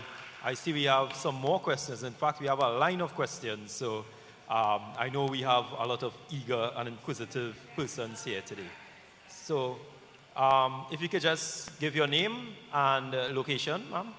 Pleasant good evening. All protocols observed. My name is Kurlan Garrisons, and I am from the Topo Sangre Grande area. Could I ask you to speak a little closer to the mic because I'm having difficulty. I want to hear you clearly. Thank you. Okay. This is better? Yeah, much better. Right. Dr. Rowley, there are lots of talented people in Sangre Grande. And my question to you is, will the local government reform help in any way for business grants? And if so, in the aspect of timely manner. Thank you. In the aspects of what? A timely manner. Business grants. Business? Grants. Grants? Yes. Oh, yeah. Well, as I said, if there's any area that would benefit from the transformation of local government, it is this large eastern corner, because you are, in fact, virgin territory. There are resources in a variety of locations within the government system which could be made available to more people in Sangre Grande and its environs to get involved in the various kinds of small business, to encourage them in entrepreneurship. In some instances, you may be the producer of the raw material out here, or because you have become more connected, more easily connected to the rest of the country, that things that are not now happening in Sangre Grande could begin to happen because you have easier access. You still have some potential for the cocoa industry. We talk about cocoa rehabilitation, or even the establishment of new fields. Where else could it be better done than in the eastern corner here, and all the way around the north coast? We talk about tourism. Our north coast, from Kumana, from Rampanalgas, all the way to Matlot, that is virtually untapped tourist potential, including some of the nicest beaches in the country. The environmental aspect of turtle watching, which is going on, can grow. And of course, in the town of Sangre Grande, young people, as I agree with you, that you're full of skills, like the other part of the country, but you here, your skills are untapped. And therefore, we're waiting to see you blossom and bloom. And the opportunity is there. We have NEDCO, we have the Ministry of Trade encouraging you. We will want to hear what you are going to do in the new environment. And of course, you have your new hospital coming. You'll have staff going there. They need support. Your agricultural department, you may have agro-processing. In the far south corner, we're encouraging agro-processing in Moruga. We spent $90-odd million in establishing an agro-park in Moruga. Why can't we not do the same thing in the northeastern corner up here and encourage you to produce the raw material? And in that agro-park will be opportunities for a series of small businesses known and unknown to me right now. So the opportunities are there and will come once we commit to making the transformation. Thank you. We have another question here. Good evening, everyone. All protocols observed. Good night, Honourable Prime Minister. Good night. My name is Elizabeth Wharton, the former councillor for Sangre Grande Northwest in the period of 2016 to 2019. I must say that local government is the right step in this time of the political climate and season, and it's in the form of a right direction. On many in your meetings, a lot of opportunities would have been highlighted, mainly like for contractors and other persons.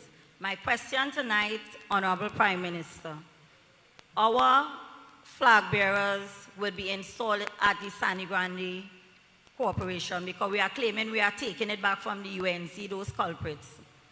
The question is, local government reform allows a lot of opportunities for employment, whereas we spoke about the practical and opportunities for contractors. Would the councillors, when they are elected, would they have a special team of persons working like in an administrative forms, because there are different pillars and some would be implemented, like you would have mentioned, school, the education system, social development, and so forth when we follow the pillars of the local government reform. So would the councillors have special team from burgesses in their community to form that team in order to enhance and make their work easier and spread the work across the field and not just isolate with just trade and whatnot, because we have a lot of educated people in Toko Sangre Grande. Thank you. Well, I couldn't say at this time specifically what the councillors will do at councillor level, but what I could say is that there will be a clarified and effective organization structure in the new transformed corporation. And in that structure, certain responsibilities will be identified, and then you put bodies to go with those responsibilities. Either bodies that are there now or bodies that you'll have to add and apply. And then, in the new arrangement, there is a requirement for the executive council there to have a kind of interaction, town halls, where people can interact with the councillor to ensure that what is going on at council is known and supported or opposed by the community, because you have to do it with a certain amount of exposure. And what that does, it adds an involvement of the community to the posts. And therefore the councillors, there'll be a requirement for the councillors to be accountable for what they do. Right? So you ought to be getting less of behind closed doors narrowness. And because they are going to become more accountable, you will then be able to choose and reject more effectively at election time. You choose people on performance, and you pick what you support, policies and programs which are put to you by the corporation. So because you will know more about the innards of the corporation, and that you will, I hope, you will come out and interact with your council, because it's easy for people to say, I don't know my councillor, I never see my councillor, but ask them, have you ever gone to a meeting that was called? And if the answer is no, well then you are keeping yourself away. But if no meetings are being called for the community, well then that is a new arrangement that needs to be put in place. So the future should be different and be better. Thank you, Dr. Rowley. And we have another question here. Good night. Good night, Good night. Mr. Prime Minister. Good night. This question is, well, my name is Grace Smith from Northwest. But this question is about the reform pertaining to the corporation in Sangre Grande.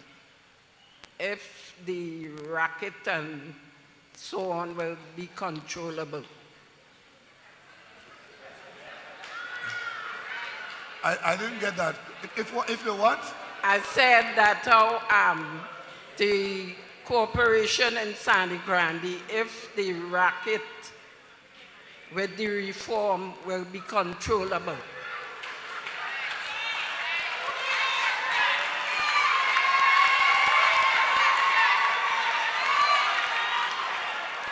Well, because pertaining to the racket in Sangre Grande is like pertaining to the toilet facilities where they clean your toilet and they do PJ.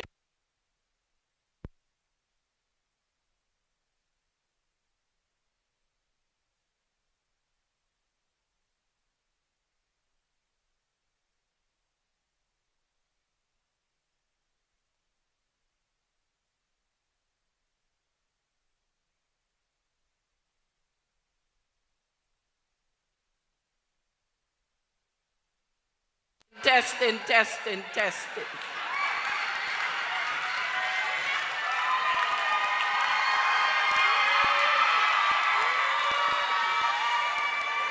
Yes, Mr. Prime Minister, pertaining to the toilet facilities that they do, you have to go and pay a fee in the corporation to get your toilet clean.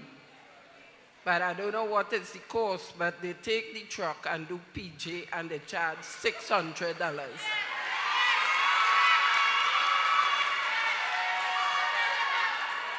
So I wonder if the reform will control the racket in the corporation. That's my question.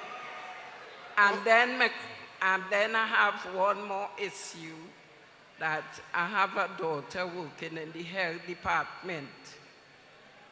She working there 14 years now, and she wanted transfer to come to Sangre Grande to work because she's a diabetic.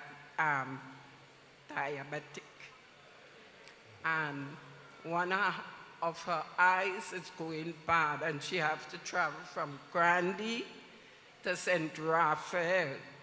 And she go to all institute. We went to Roger Monroe too on the issue. He said he knows somebody, and he will get up to some woman to help her out because she really does drive her vehicle to go down to St. Raphael. And she go to different people and she get no reward. That is in the health sector. Okay. Thank you. Thank you for your two questions, right? The first one, if I understand you clearly, you're asking whether local government reform would bring an end to the racketeering in the corporation. And my answer is that it should. Because with better management, and more importantly, when you begin to have the corporation collect your local taxes, you will want to make sure that they don't spend it in that kind of way. And systems will have to be put in place for accountability. So if the truck goes out to do cleansing, the management ought to be able to control what that asset does and what charges go along. And of course, if there's corruption in it, then it should be identified and action taken. So those are the kinds of things that we expect to see tighter management and better management bring some kind of relief to. But you always have, doesn't matter what system you're operating, there are always people who are trying to do things outside of the law or outside of the regulation. So I can't tell you it wouldn't happen, but I expect that it will be significantly reduced or eliminated by an improved management. On the question of your daughter, if she's a public servant, then transfers are probably available sometime, but I will inquire from the MP what the issue is, and if, because of her health condition, certain adjustments can be made, then we'll have to talk to the people who have the authority to consider that adjustment. Okay? Thank you. Thank you, Dr. Rowley. I see the former councillor there, but if you might permit me there, former councillor, of course this is airing, this conversation is airing nationally as well too, so we also have questions coming in from the national community through social media. Dr. Rowley, I have a question here from Mr. Pierce Robinson, and it relates to local government reform. How is it going to address the disparities in regional development to ensure that growth and opportunities are equitably distributed across the country, benefiting both the rural and the urban communities? Well, we do have a current arrangement where what is coming to local government from the consolidated fund, the ministry looks at the needs of the community, and there's a bit of balancing that takes place, and each corporation gets an allocation depending, one, on the standard requirements, and two, on the size of the corporation. But now, when you're collecting land and building taxes, which would be another component to the revenues of corporation, that would be dependent on what is inside the corporation. So for example, Toko, Sangre Grande, you have a dispersed community, and you do have a lot of dwelling houses that are not very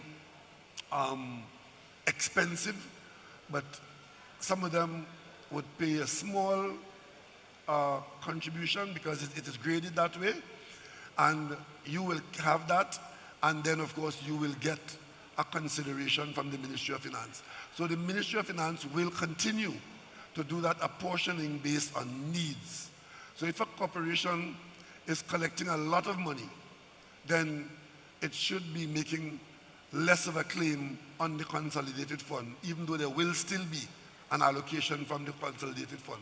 If a corporation does not collect a lot of money from its local contributions, then the consolidated fund will have to provide more to that corporation, because the general principle is that every citizen in any part of the country should be able to benefit from what the country has to offer in the policies and programs for all its citizens.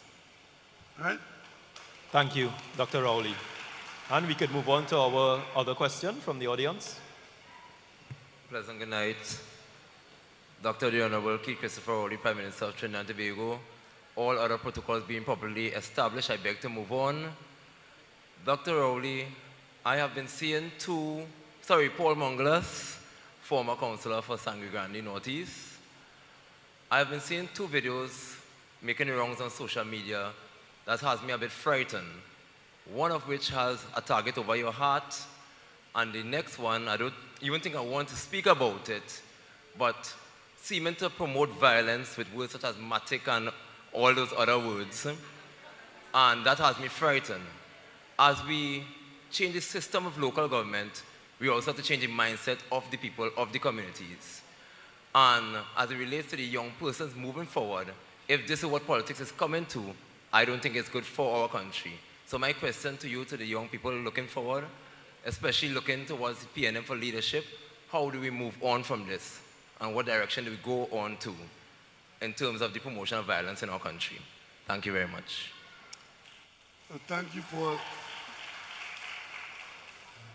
those irresponsible appeal to the baser elements of our society. Unfortunately, there are some people who see political benefit in that, appealing through populism to what they believe will work for them.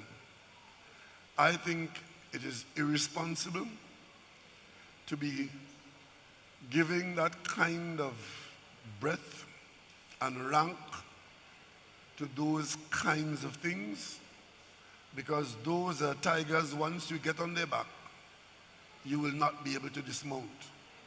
But it's nothing new, you know. It's just something bad. We have grown up in this country since the 60s, as far as I'm aware, where we always copy from North America, music and fashion in clothing. What we're seeing here now, we're copying American politics. And a lot of it is not good. This thing about targeting people personally, lying to the public, falling in love with office and not wanting to give up, all of those are being copied from the United States. Unfortunately, some people believe that it is good politics and there's benefit to be had. Fortunately, this society, the vast majority of people in this society will reject that kind of development because it's dangerous.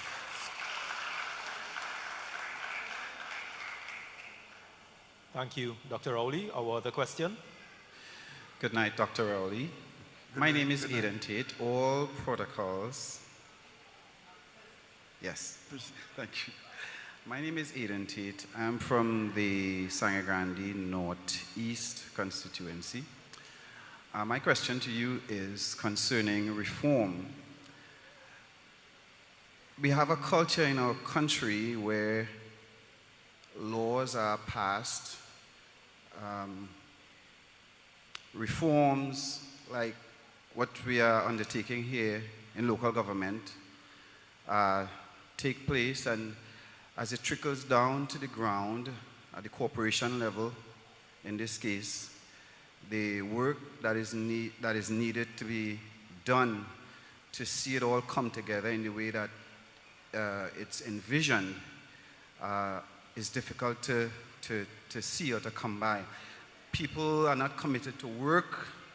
They would like to collect a paycheck at the end of the week or the month, so on, but the work is not put in. If in the current state, as we have it now, the local government isn't functioning, for example, cutting the recreation grounds, or this has been going on for years, what assurances or what does the legislation or reform compel? How does it compel the local government and those beneath local government to do the work that is necessary in order to make this reform really what it is supposed to be? Well, there are two things that converge there. One is the general poor work ethic that can be observed in many parts of our nation. I'm not here singling out any particular worker or group of workers, but we would be less than honest if we do not accept that we have issue with our national work ethic. So whatever we do, reform or no reform, the whole question of work ethic should have to remain a matter of concern. And secondly, is the role of management in managing the resources, including the human resources that are assigned to functions. You know, about a year or so ago, we decided to proceed. Cabinet gave clearance for the board of WASA to proceed with a restructuring program. And in that restructuring program, this same issue came up about work ethic and, of course, cost to the taxpayer. And when the union was asked, what do they have to say about this change that is going to be made at WASA, and where an allegation is that people were not performing for the money they were getting, you know what the union leader said, quite correctly? He said that is a matter for management. That is a matter for management. If management can't manage the workers, that is management's problem. And that is a national issue. But we can't allow this truism, this truth, to prevent us from reaching for a transformed local government. We have to make the transformation and expect that in that transformation, some of these very issues will be addressed for the benefit and betterment of the society.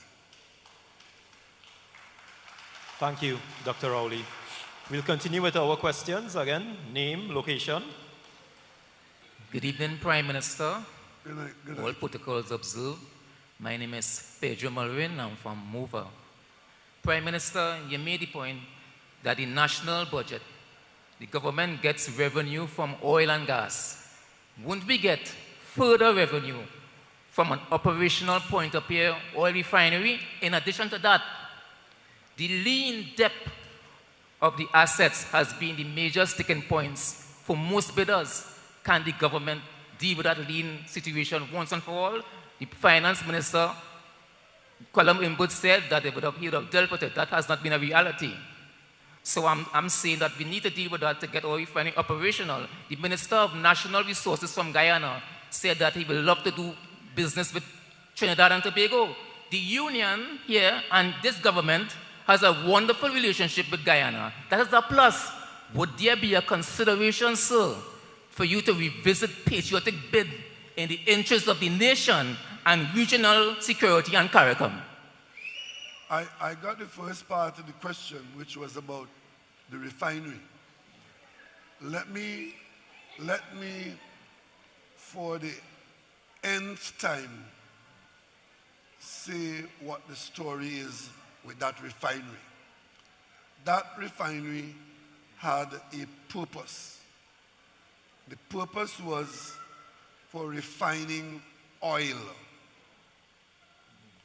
We in Trinidad and Tobago do not produce a significant amount of oil as we used to. There was a time when that refinery was refining as much as 250,000 barrels of oil per day. Some of it was imported and refined there, but the majority of it was coming from Trinidad.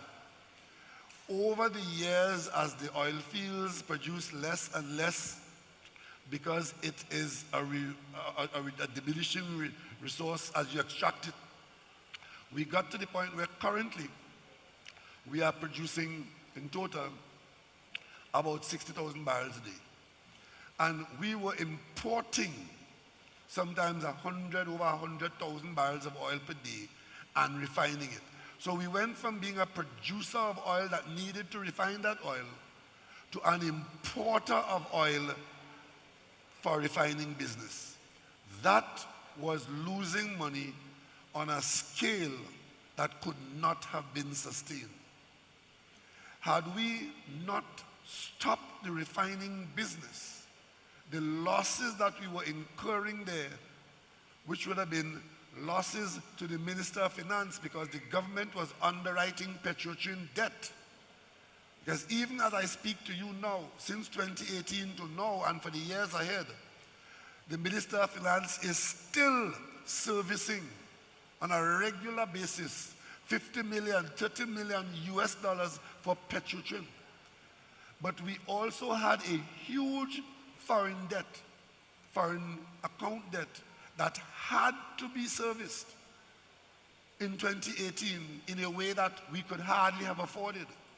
The restructuring allowed the country to treat with those problems. In short, we came out of the refining business. The refinery, as it exists now, we always said from the beginning, and we are saying now, if there is anybody with their oil who would like to refine it at Pointe-a-Pierre, we can have some kind of arrangement that the refinery can be made available. So far, there has been no reasonable, serious proposal made for the use of that refinery, because refineries going back into business after they have been shut out is not a simple business. It is usually a very difficult business, and sometimes it never happens. Right now, the last time we checked, there were about 18 refineries around the world that had been shut down and didn't come back into business. Some of them right close to us here in Aruba and Curacao. Right?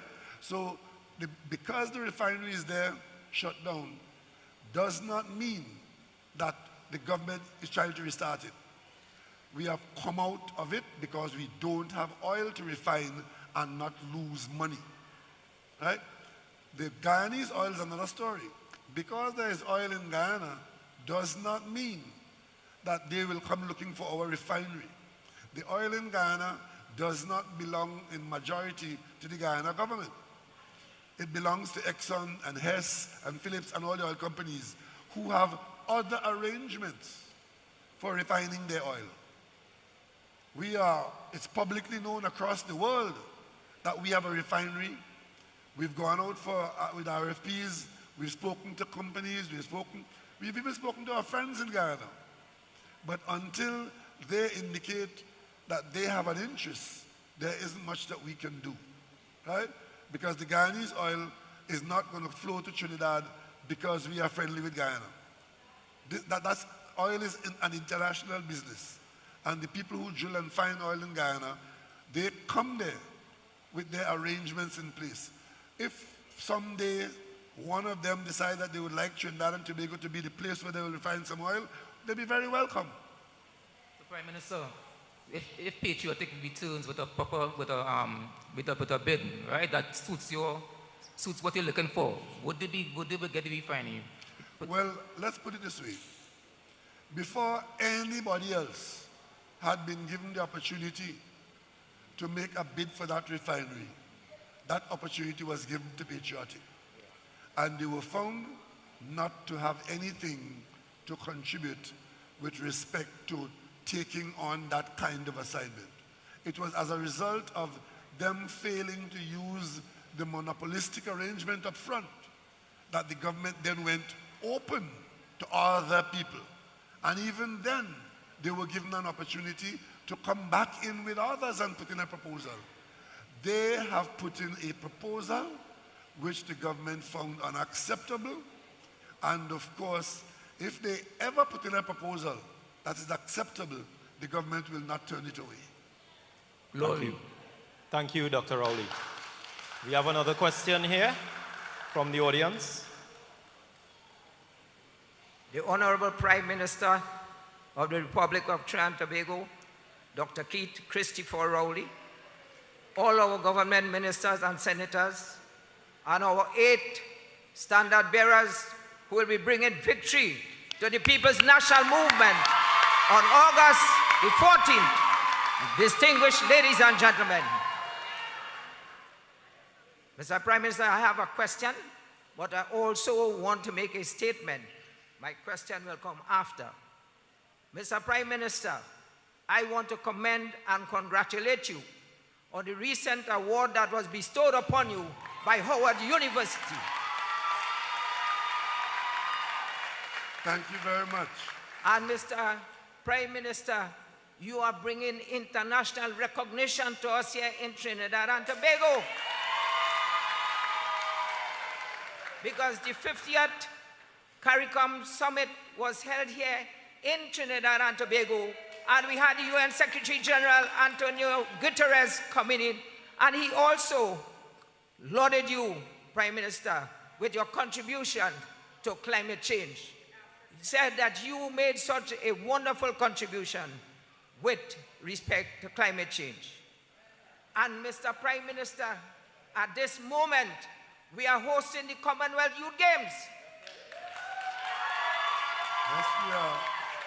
And I was totally surprised to see the amount of countries that are participating in this Commonwealth Youth Games. And you know, Mr. Prime Minister, the president of the Commonwealth Youth Games said it was the best opening she has ever seen.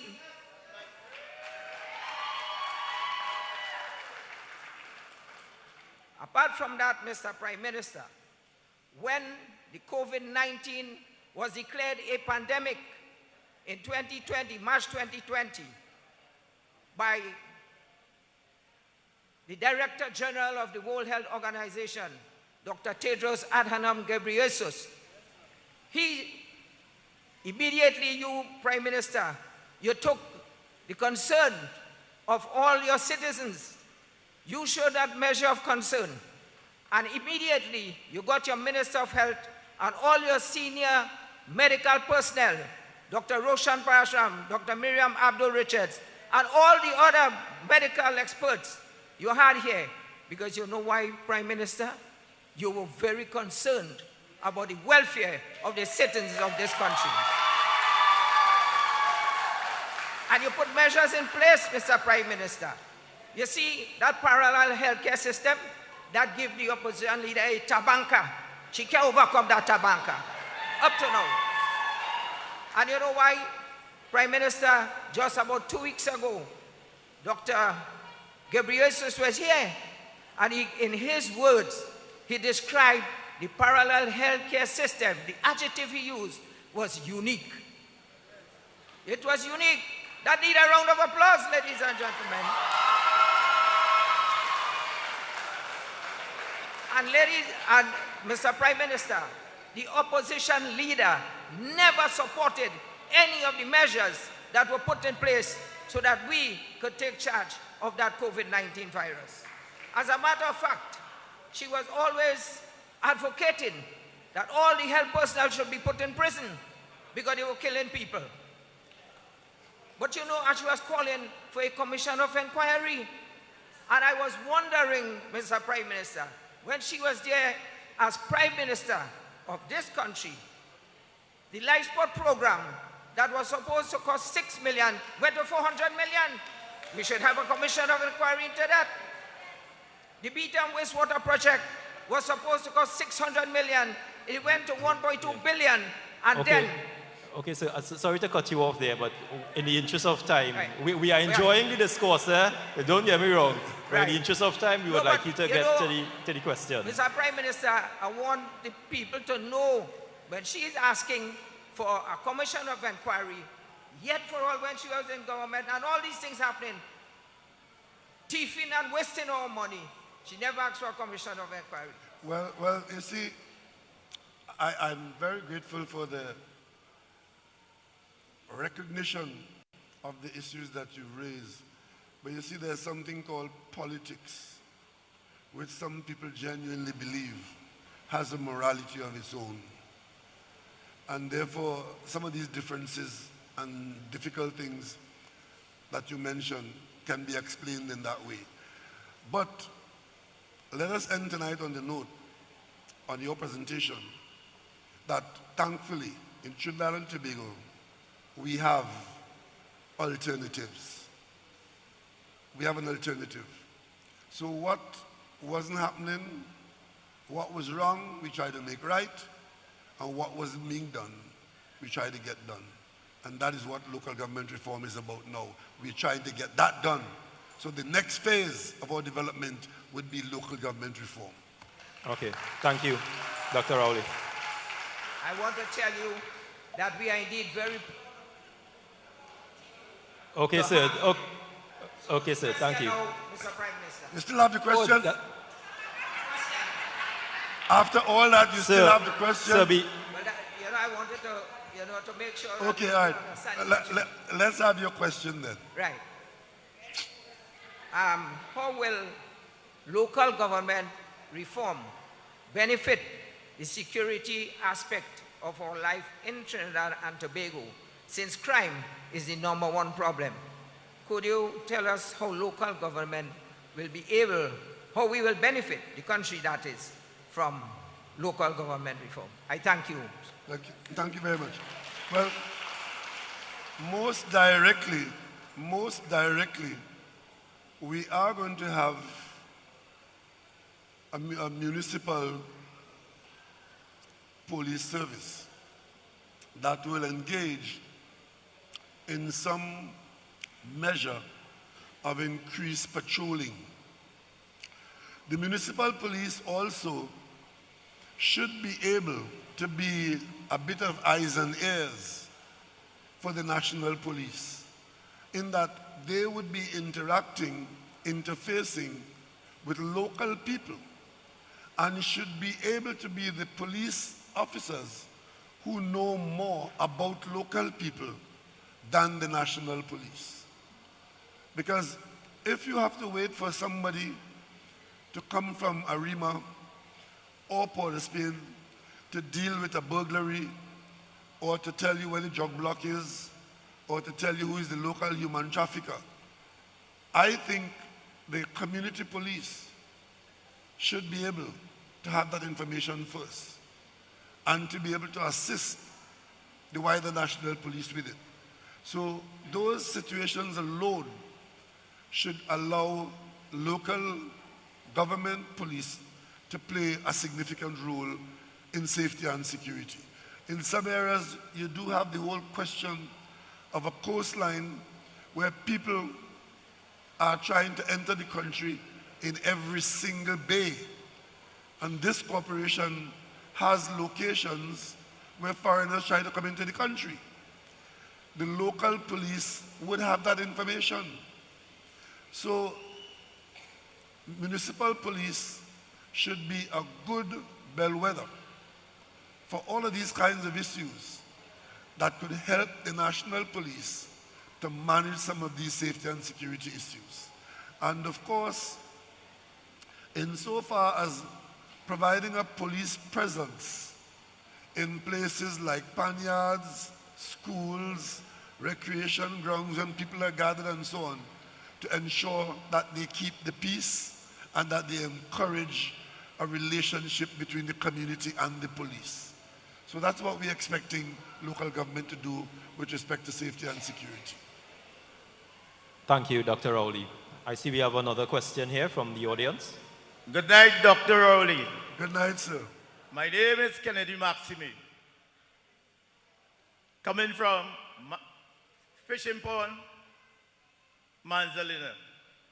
And I observed that the UNC had closed down all youth camps for youths. And I would like to know if the local reform could invest back into youth camps so that the youths throughout Trinidad and Tobago, if you observe, it have a lot of youths wasting a whole day. And at one time, it had young men from here in Sangre Grande, so as to go quite to Chatham and Carnage to go to a youth camp. So I'd like to know if local reform could invest back in youth camp so a lot of youth wouldn't be wasting a whole day. I don't know whether immediately that would be something that will come to local government, but what I could tell you, that at the national level, because of the urgency of your understanding of the situation, at the national level, we have a brand new ministry of youth development and national service that is treating with that issue across Trinidad and Tobago. Well, you see, we are opening back up all of these youth camps. I'm sorry that Minister Cummings isn't here tonight, because at this point I would have asked him to make a quick intervention. But what we have been doing is refurbishing and reopening those centers, and in some cases repurposing them as we.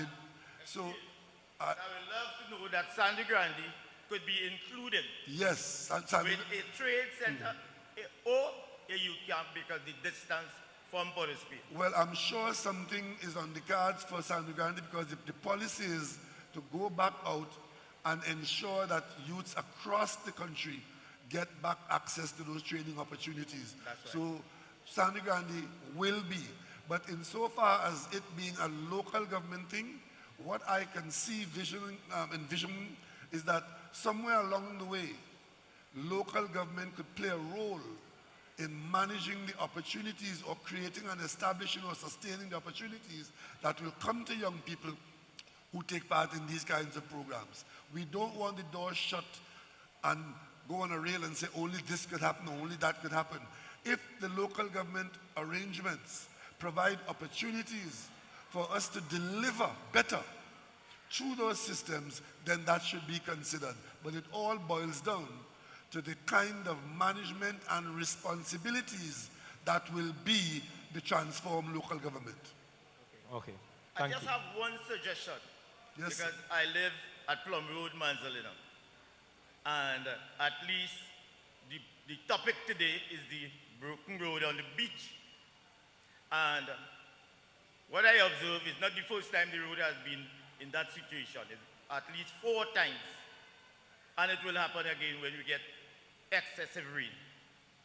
So I would like to know if, at least I would like you to be in Sangre Grande a little more regular, so that you can come and see the natural, what happened. But what I am suggesting is that if engineers could develop a new road to Miaro, or if you will repair the one that we're moving on right now. It is because of where the road is located. As I mentioned earlier, the road is located on a very narrow strip of sand, of sand between the ocean and the lagoon. It is, the engineers have spent some time looking at the problem, and the hydraulics have allowed them to design, I think there are going to be 4 crossings, where once the lagoon water has increased, there will be crossings under the new road to go out to the sea. Because what exists now is that once the water rises in the lagoon, it cannot get to the sea except by breaking through the road. And because it is sand, once it begins to break the road, the foundation of the road goes because it washes the sand out. So what they're doing, they're raising the road a little bit at 4 points and put crossings in there so that you don't have this uncontrolled breaking of the road by the lagoon water. So the engineers have designed it.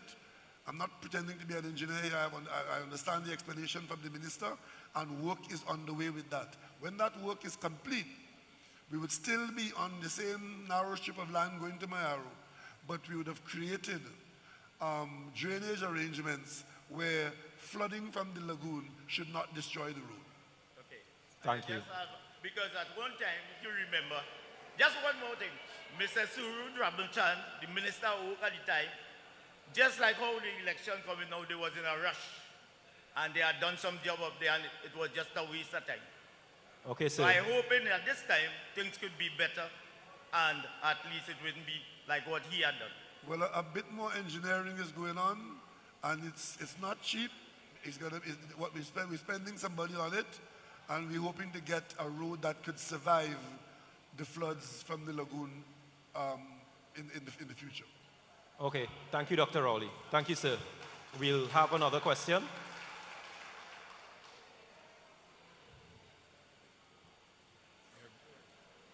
Good night, good night. Good night. Good night, Prime Minister Dr. Christopher Rowley. My name is Hudson McClutchy from Toko. Speak into the mic a bit, please, so I can hear you, right? My name is Hudson McClutchy from Toko. From Toko? Yeah. Right. I have 2 questions to discuss, 2 things to discuss.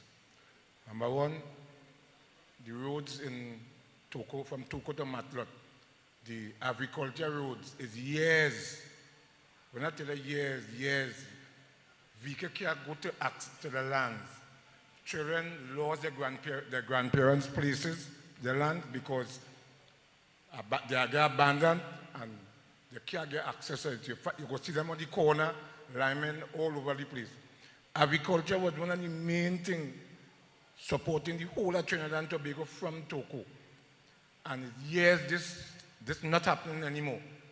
You understand? So the young children and them can't go to the parent or the grandparent estate no more. Right? And the next thing is concerning the fishing depots in Toko. The fishermen them losing the engine, they're losing the boat, because the areas they are, they have no guards, nobody. When they park their boat in the night, people thieving the engine, thieving the boat. Toko people crying. The whole of Toko crying right now. The children have no jobs because the years going where we used to go in the estate with our parents. Children knows nothing about agriculture again. The whole of if you go in the corner, you go see these little boys, linemen all in the corner when the evening and the morning come. The only thing supporting them right now is these little CPEP work. And county might they're going to do a little 10 days by county or whatever it is. Look after Toko. I don't know if the reform go include Toko, because year go, year come, government go, and nobody is studying Toko at all. Toko is a paradise. And nobody is looking up to Toko. We have nothing in Toko to support the youths and them. So I don't know what it is you could do, that you could look after Toko, that you could smile, for them to smile and say, yes, Dr. Rowley, lift up your head and raise me to heaven. Okay, thank you. I must say that I'm familiar with much of what you have just said there, because the development program in the Toko area needs to be lifted. We had a problem with the school. As you know, the whole secondary school had to be replaced. We know that the road was not up to standard. You would have seen us making an effort. We finished one phase. We're just about to embark on the second phase, and we're going to bring you. And the opportunities for people will come as the connections improve, and we are aiming to improve infrastructure in the Toko Sangre Grande area. And that I mentioned earlier on, one of the reasons why we have gone and sourced a new quarry site in the Toko area is to focus on improving road infrastructure along the North Coast and in Toko and so on. So we're not unaware of it, and we are putting some priority into it, so you will see some improvement. Yeah, you see, Doc, they're focusing on the main road, but it's the access road that brings food to the country. The gardeners and them cannot go to the access road. Well, they cannot get the produce come out. What I should have said, what I thought I was said, is that an agricultural access road program, which really is, again, a local government responsibility, but sometimes you usually have to have a national input into it to ensure that local government has something to deliver. So the need for the agricultural access road in the whole program of improving the country's food security, we will expect that Toko and other areas in this part will play a role. We are currently encouraging young people, the same young people you talked about who are standing by the roadside. We are expanding some programs to encourage a new generation of farmers, and I'm sure that the ministry that is doing that would look to Toko Sangre Grande, with the assistance of the MP, of course, to get that program into this area so that some of those same young people can benefit by being afforded opportunities to enter the training programs and to come out as farmers from some of those training programs. So if you're not already in the program, I'm pretty sure that you will get involved in that program. Okay, thank you, Dr. Rowley. So, Doc, the fishing arena, what you could do with that? For the fishermen and them. Okay, sir, and we have a couple more questions there, so we'll have to shift to them, correct? We will look at what the area needs and see how the development program could impact it. If your fishing facilities have been destroyed or they're not functioning, we need to look at it and try to get it on the development program so that you can be outfitted again. Thank you, sir. Thank you, Dr. Rowley. Ladies and gentlemen, we are getting very pressed for time at this point in time, so we just have time for a couple more questions.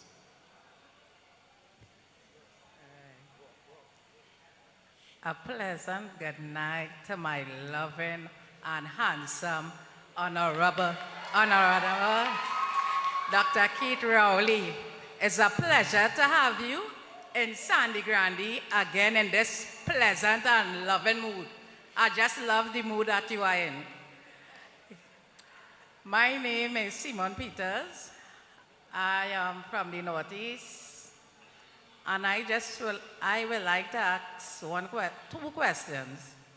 I'm a public servant, and I've been hearing a lot of stuff about back pay and stuff, but I wanted answer straight from you when we will be getting something.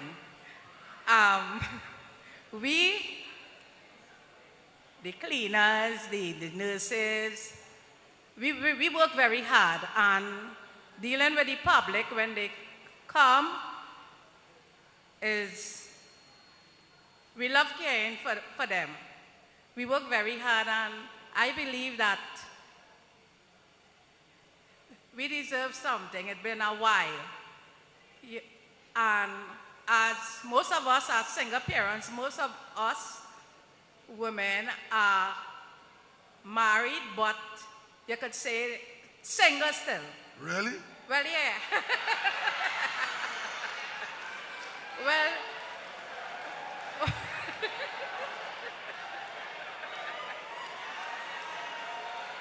we work hard.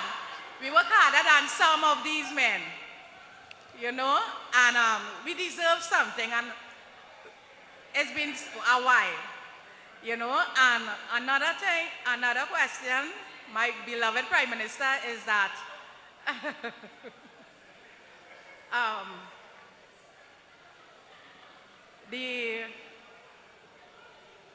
I would like to applaud the CPEP workers. They do a very great job. Yeah. And I wish that more contracts could be given to them and raise the pay a little.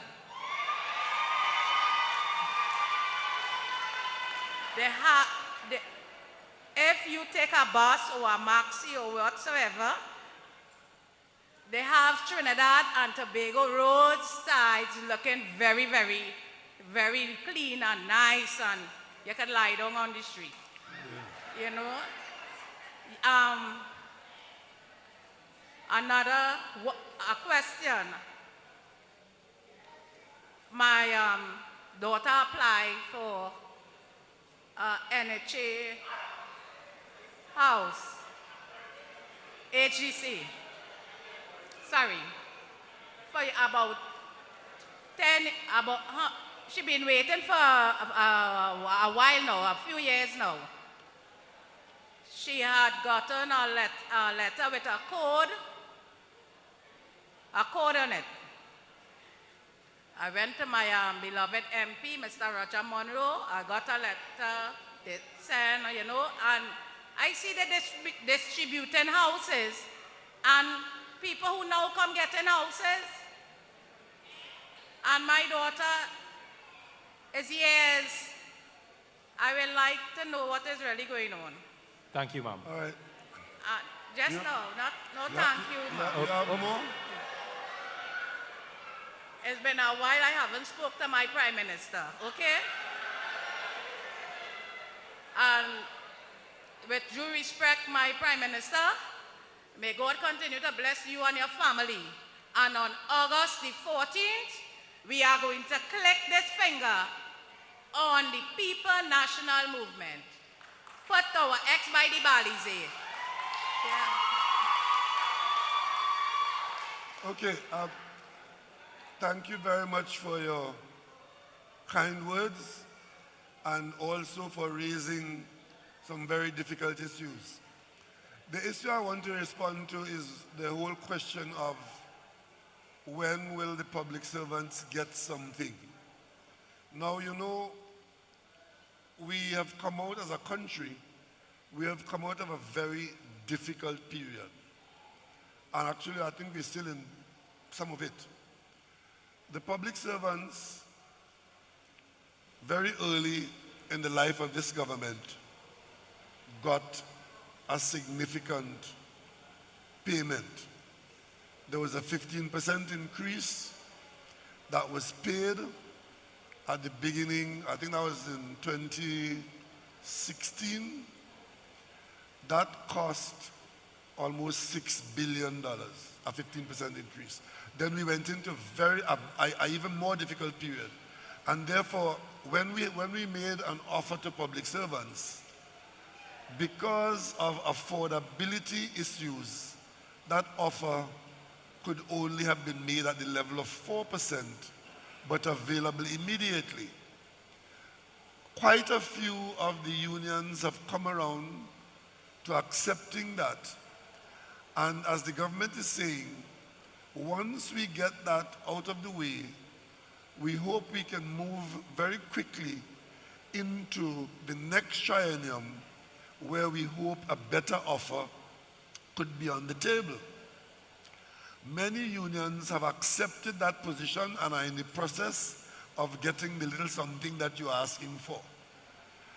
And of course, that triggers the negotiation for the next period. Unfortunately, you said you're a public servant, and your union is one of those unions which has the matter being adjudicated upon in the industrial court, which is the process. If the government has made an offer, it's the government's final offer, and the union doesn't agree with it, and the union think that it can get a better offer, that is now done by the industrial court, where the matter is. So whatever you are going to get is dependent on the matter being concluded in the court. And of course, when that is concluded, whatever the court says is what is going to be the government's instructions. And then we go on to the next triennium. We are hoping that the economy will continue to show some bright lights and that we can make public servants a better offer. I agree with you that public servants, you know, you're working hard and you would like to know that you're getting some improvement and a little money in your hand. You like, you know, your back pay is due and so on. But the process that you are engaged in is one that apparently will not do that for you tomorrow. But we are still hoping that sometime in the not too distant future that this matter will end, and that whatever public servants are to get, it's now with the tribunal, and once there's a ruling for the government's instructions, then I can give you the assurance that the Minister of Finance will move very quickly to ensure that public servants get what they're supposed to get. And also, we move immediately into discussions for the next triennium. Right? So that is what I can say to you on that score. On the question of the NHA house or the HDC house, it's all a question of availability. And you know, it's not a first come, first serve arrangement. There are a number of other considerations that go into the allocation of people getting houses, whether it's the size of the family, the condition in which the family is.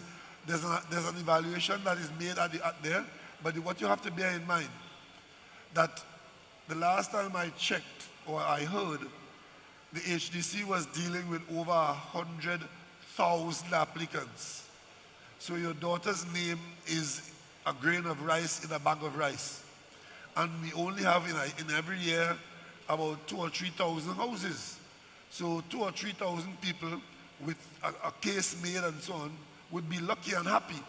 But there's still 97,000 that will not be satisfied, which is why we have gone to do other things to assist people with housing rather than waiting for an HDC house in that situation where there are tens of thousands of people who quite reasonably cannot be served by the current rate at which the public sector housing is generating houses. Even at the best rate of production, we were not able to break the back of that. And at that time, we had 40-something thousand applicants. Now, even if one takes out the double applications and so on, you're still talking about 60 or 70,000 people. But we do have a housing program, and therefore, there's still the prospect that your daughter, if she's an applicant of 10 years or so, she should be really among those who are in line to get one of what we're doing now or in the very near future. Right? Thank you. Thank you, Dr. Rowley. Ladies and gentlemen, in the interest of time, I know we could continue this conversation for much more hours, but we will now turn to our final question of the night. Hi, good night, Mr. Prime Minister. Good night. And everyone else here. My name is Shirley Kerr. I'm from Old Plumwood, Mansalina. I'm representing Ms. Mohan from Fishing Pond, Mansalina Fishing Pond. I come here to beg, right? Not only for me, but for the people at Old Plum Road, Mansalina. Old Plum Road? Mansalina, yes. For the past 40-something years, we having problems. Number one, with the road, it's in a deplorable state. Also, the drainage, we have a problem with that because when rain falls, the water come in the road and it gets it more worse for the people of Old Plum Road to get in or get out. Is it a paved road or a dirt Part road? of the road it paved because they usually pave the both sides of the road. It's a main road, access road to the Mancelena Road.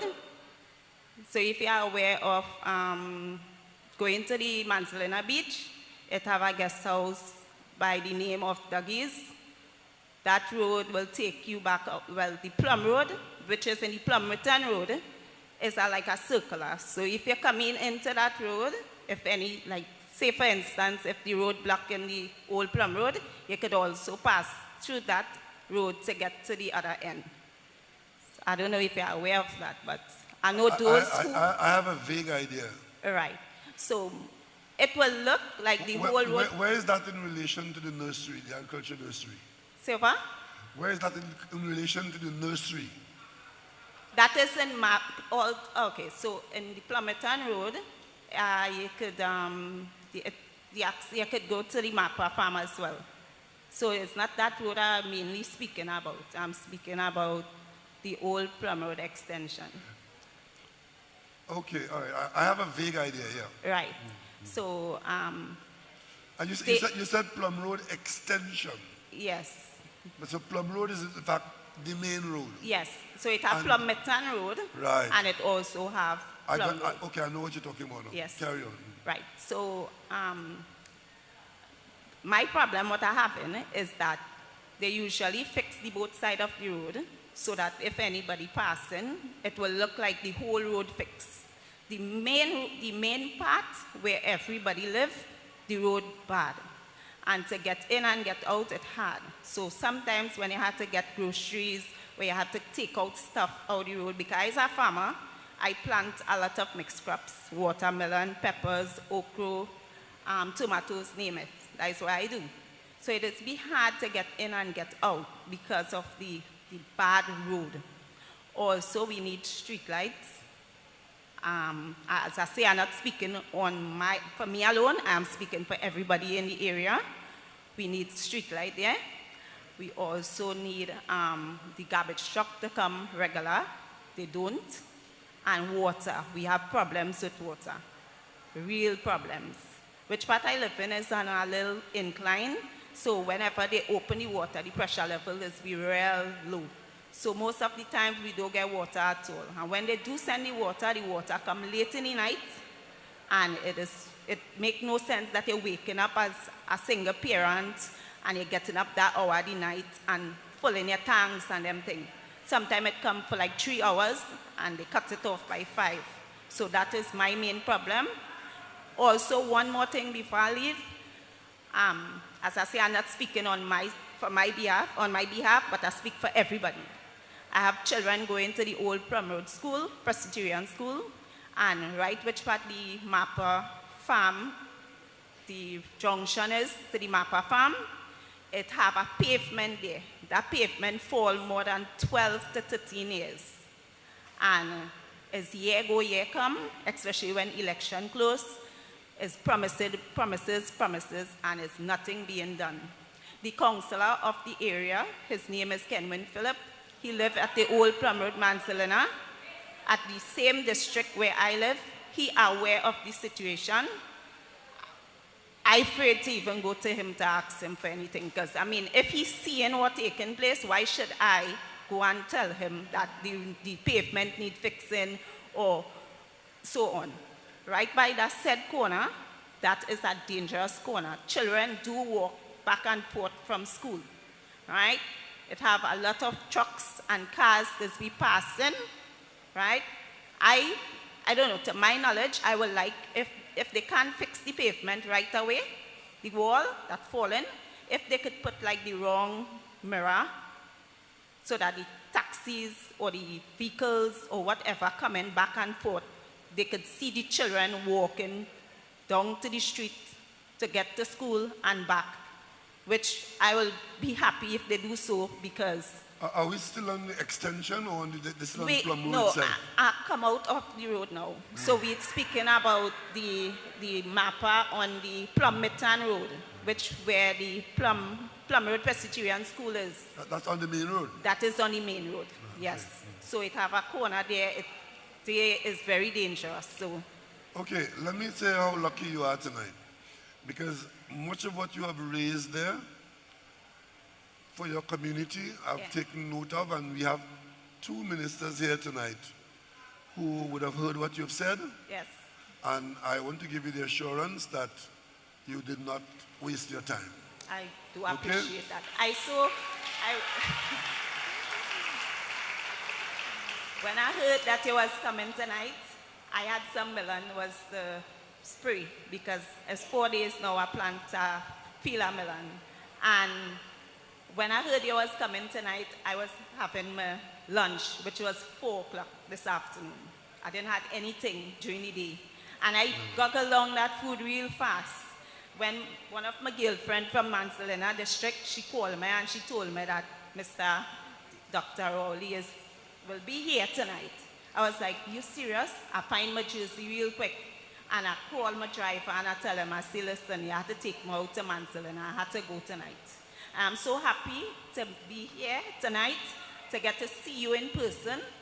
I'm really proud of myself, and I'm really happy to see you. Well, thank you very much. Thank you. You have been a really, really outstanding advocate for your community. We have the Minister of Works. Yes. I think she deserves a round of applause.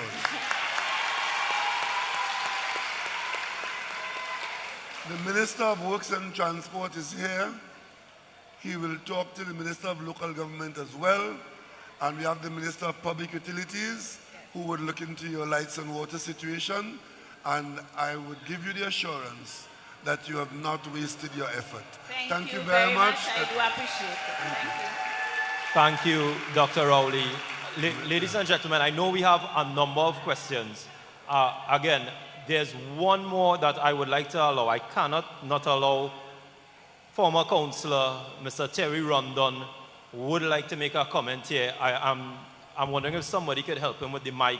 It would be remiss of me if I don't allow that, ladies and gentlemen. Mr. Rondon. Thank you. A pleasant evening to each and everyone. All protocol observed. It will be remiss of me if I did not come here tonight. Barring my health challenges, I must make it possible to be here tonight. You see, 2017, a cabinet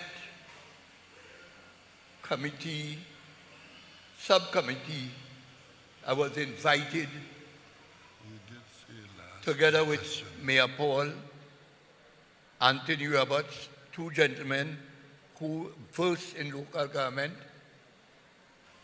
individuals from the Ministry of Finance, Public Utilities, Social Services, Legal Affairs, Health. And we met for 5 months, twice per week, and we make recommendation to the minister then, Franklin Khan, may his soul rest in peace. And we began going out to the 14 corporations, educating the people.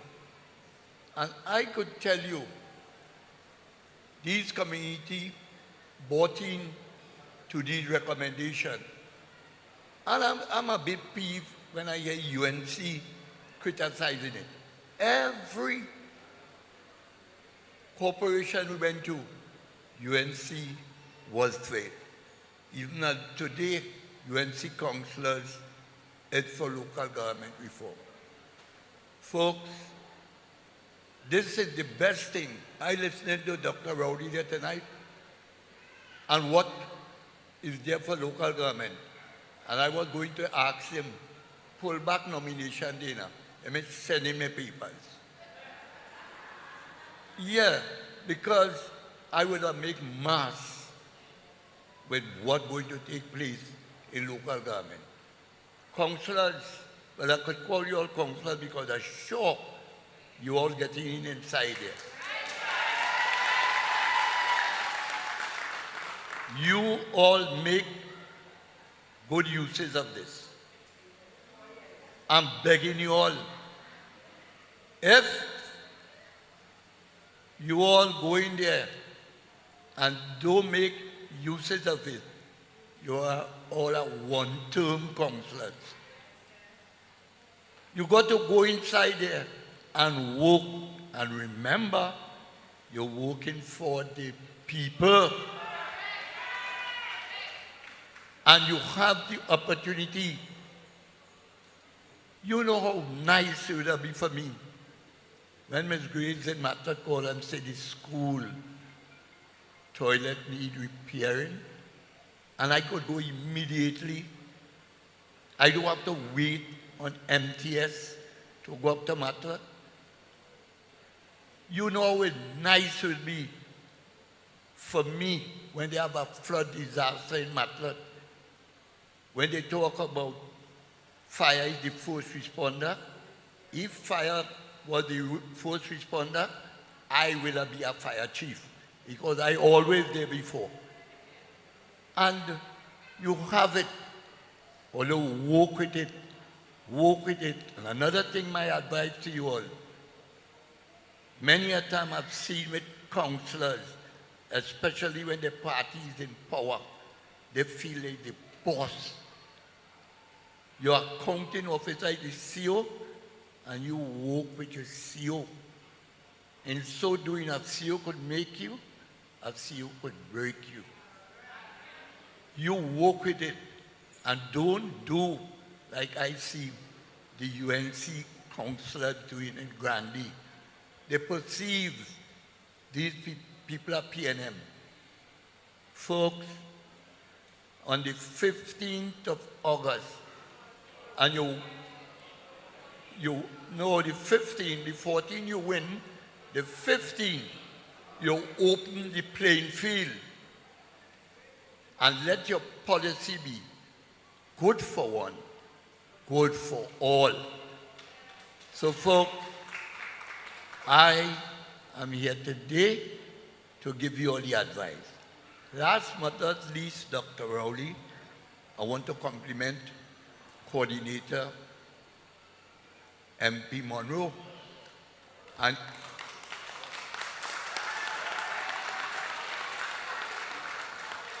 his team. That short man walking, that short man walking, and I know he's bringing home the seat for the corporation. And all the gift I want for the 28 years that I serve this party is for us to get back the corporation. That is the gift I want. So I thank you all, and there's a great love for the people of Toko, Sangre Grande for me, and I say thanks to them for that 28 years, the service they have given to me. Thank you all. Thank you all. Thank you. Thank you, Mr. Terry Rondon. And ladies and gentlemen, I wish we could stay and take more questions, but unfortunately, we are out of time for this conversations with Dr. Rowley right now. I would like to turn you over to Dr. Rowley for some brief closing comments. Thank you very much, Viash. My comments would be thank you. I want to thank all of you who've taken the time to come out tonight to talk about these very important matters for community and for country. And I want to give a special thank you to those persons who have offered themselves to represent us at local government in Sangre Grande. You see, it is all well and good to be a part of the campaign, but at the end of the day, those in the kitchen will be feeling more heat. You're running a very good campaign. There's 1 week to go. Don't let up. Preach the gospel of the PNM and the gospel of local government reform. Don't be distracted. Stay on the job. Let's win this corporation and demonstrate the promise of local government reform. Thank you very much, and get home safely. Thank you all. Thank you all. Thank you, Sangre Grande. you have been an absolutely wonderful audience and crowd here today. Before I conclude, I would just like to make a couple announcements. The next conversations with Dr. Rowley rolls into Diego Martin, Dr. Rowley's home region. So we ask the members of the region of the greater part of Trinidad to join us on Thursday, 10th August 2023 at the Diego Martin South Community Center, 4 Roads. Again, Dr. Rowley's home region, we will be having conversations with Dr. Rowley. The next bandwagon rolls in there. And lastly, there will be a power walk corner of Picton Road and Ramota Street starting at 3:30 p.m. right here through Sangre Grande, ending with a pan lime at Cordet's Panyard, Foster Road, Sangre Grande. Present at that lime will also be the Honourable Rohan Sinanan, the Honourable Nian Gatsby Dolly, the Honourable Stuart Young, the Honourable Kelvon Morris, and your MP, Roger Monroe. Also present will be your 8 winning PNM candidates for Sangre Grande, ladies and gentlemen. So don't forget and please don't miss that. As we conclude, ladies and gentlemen, I just want to let you all know we have some entertainment. We have a group that really embodies what local government reform is about, as they are from the region. Tomorrow, correct, yes, at the Panyard. So, ladies and gentlemen, we have a group, we have entertainment here, who really embodies what this local government reform is about. I understand the members come from almost every electoral district here in Sangre Grande. They're composed of young people who are here really singing about local government reform. We have the East Side Big Blood, composing of M1, Trillion the Artist, Gus, Mad B, Jabi, Ruben, and Richie Singh. Ladies and gentlemen, please give it up for East Side Big Blood. This is the time. Grande, we up in It's time to shine. Oh, let's stand up now, man. It's necessary. Hey, this is the time. It's time to climb. This is the time. Roger Monroe, PM. Big blood, one blood. One blood, one team, one voice. August 14, one choice. Big blood, thicker than water, stronger than water, stronger together. Let me tell you about big blood. Big blood. Let me tell you about big blood. Big blood. Local reform is power. Sangre Grande, we taking the power. City to country, we taking the power. It's about time all of we get the power. Come out and vote. Let me tell you about big blood. It's power to the people, it's pure love. Look reform, we take figure on. We vote for reform, we vote in one love, we vote in one blood. Big smiles, mama, papa, daughter, and child. Community development is wise, real vibes, real lives. Don't waste no time. So let's come together, big blood together. We want the reform now. So let's come together, one blood together. Self-governance now, fully in charge, but reform. We have to recharge the nation. Reform is what we day pan. Grande people is my day one. Big blood.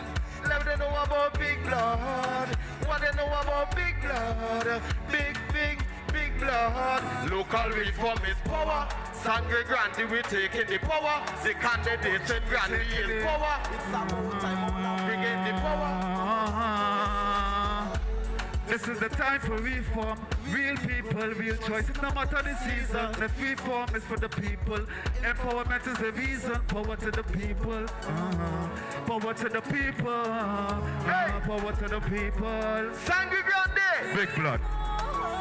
All right. Although they call it, we name up Sangre Grande. We don't take no chain up for the Red Army.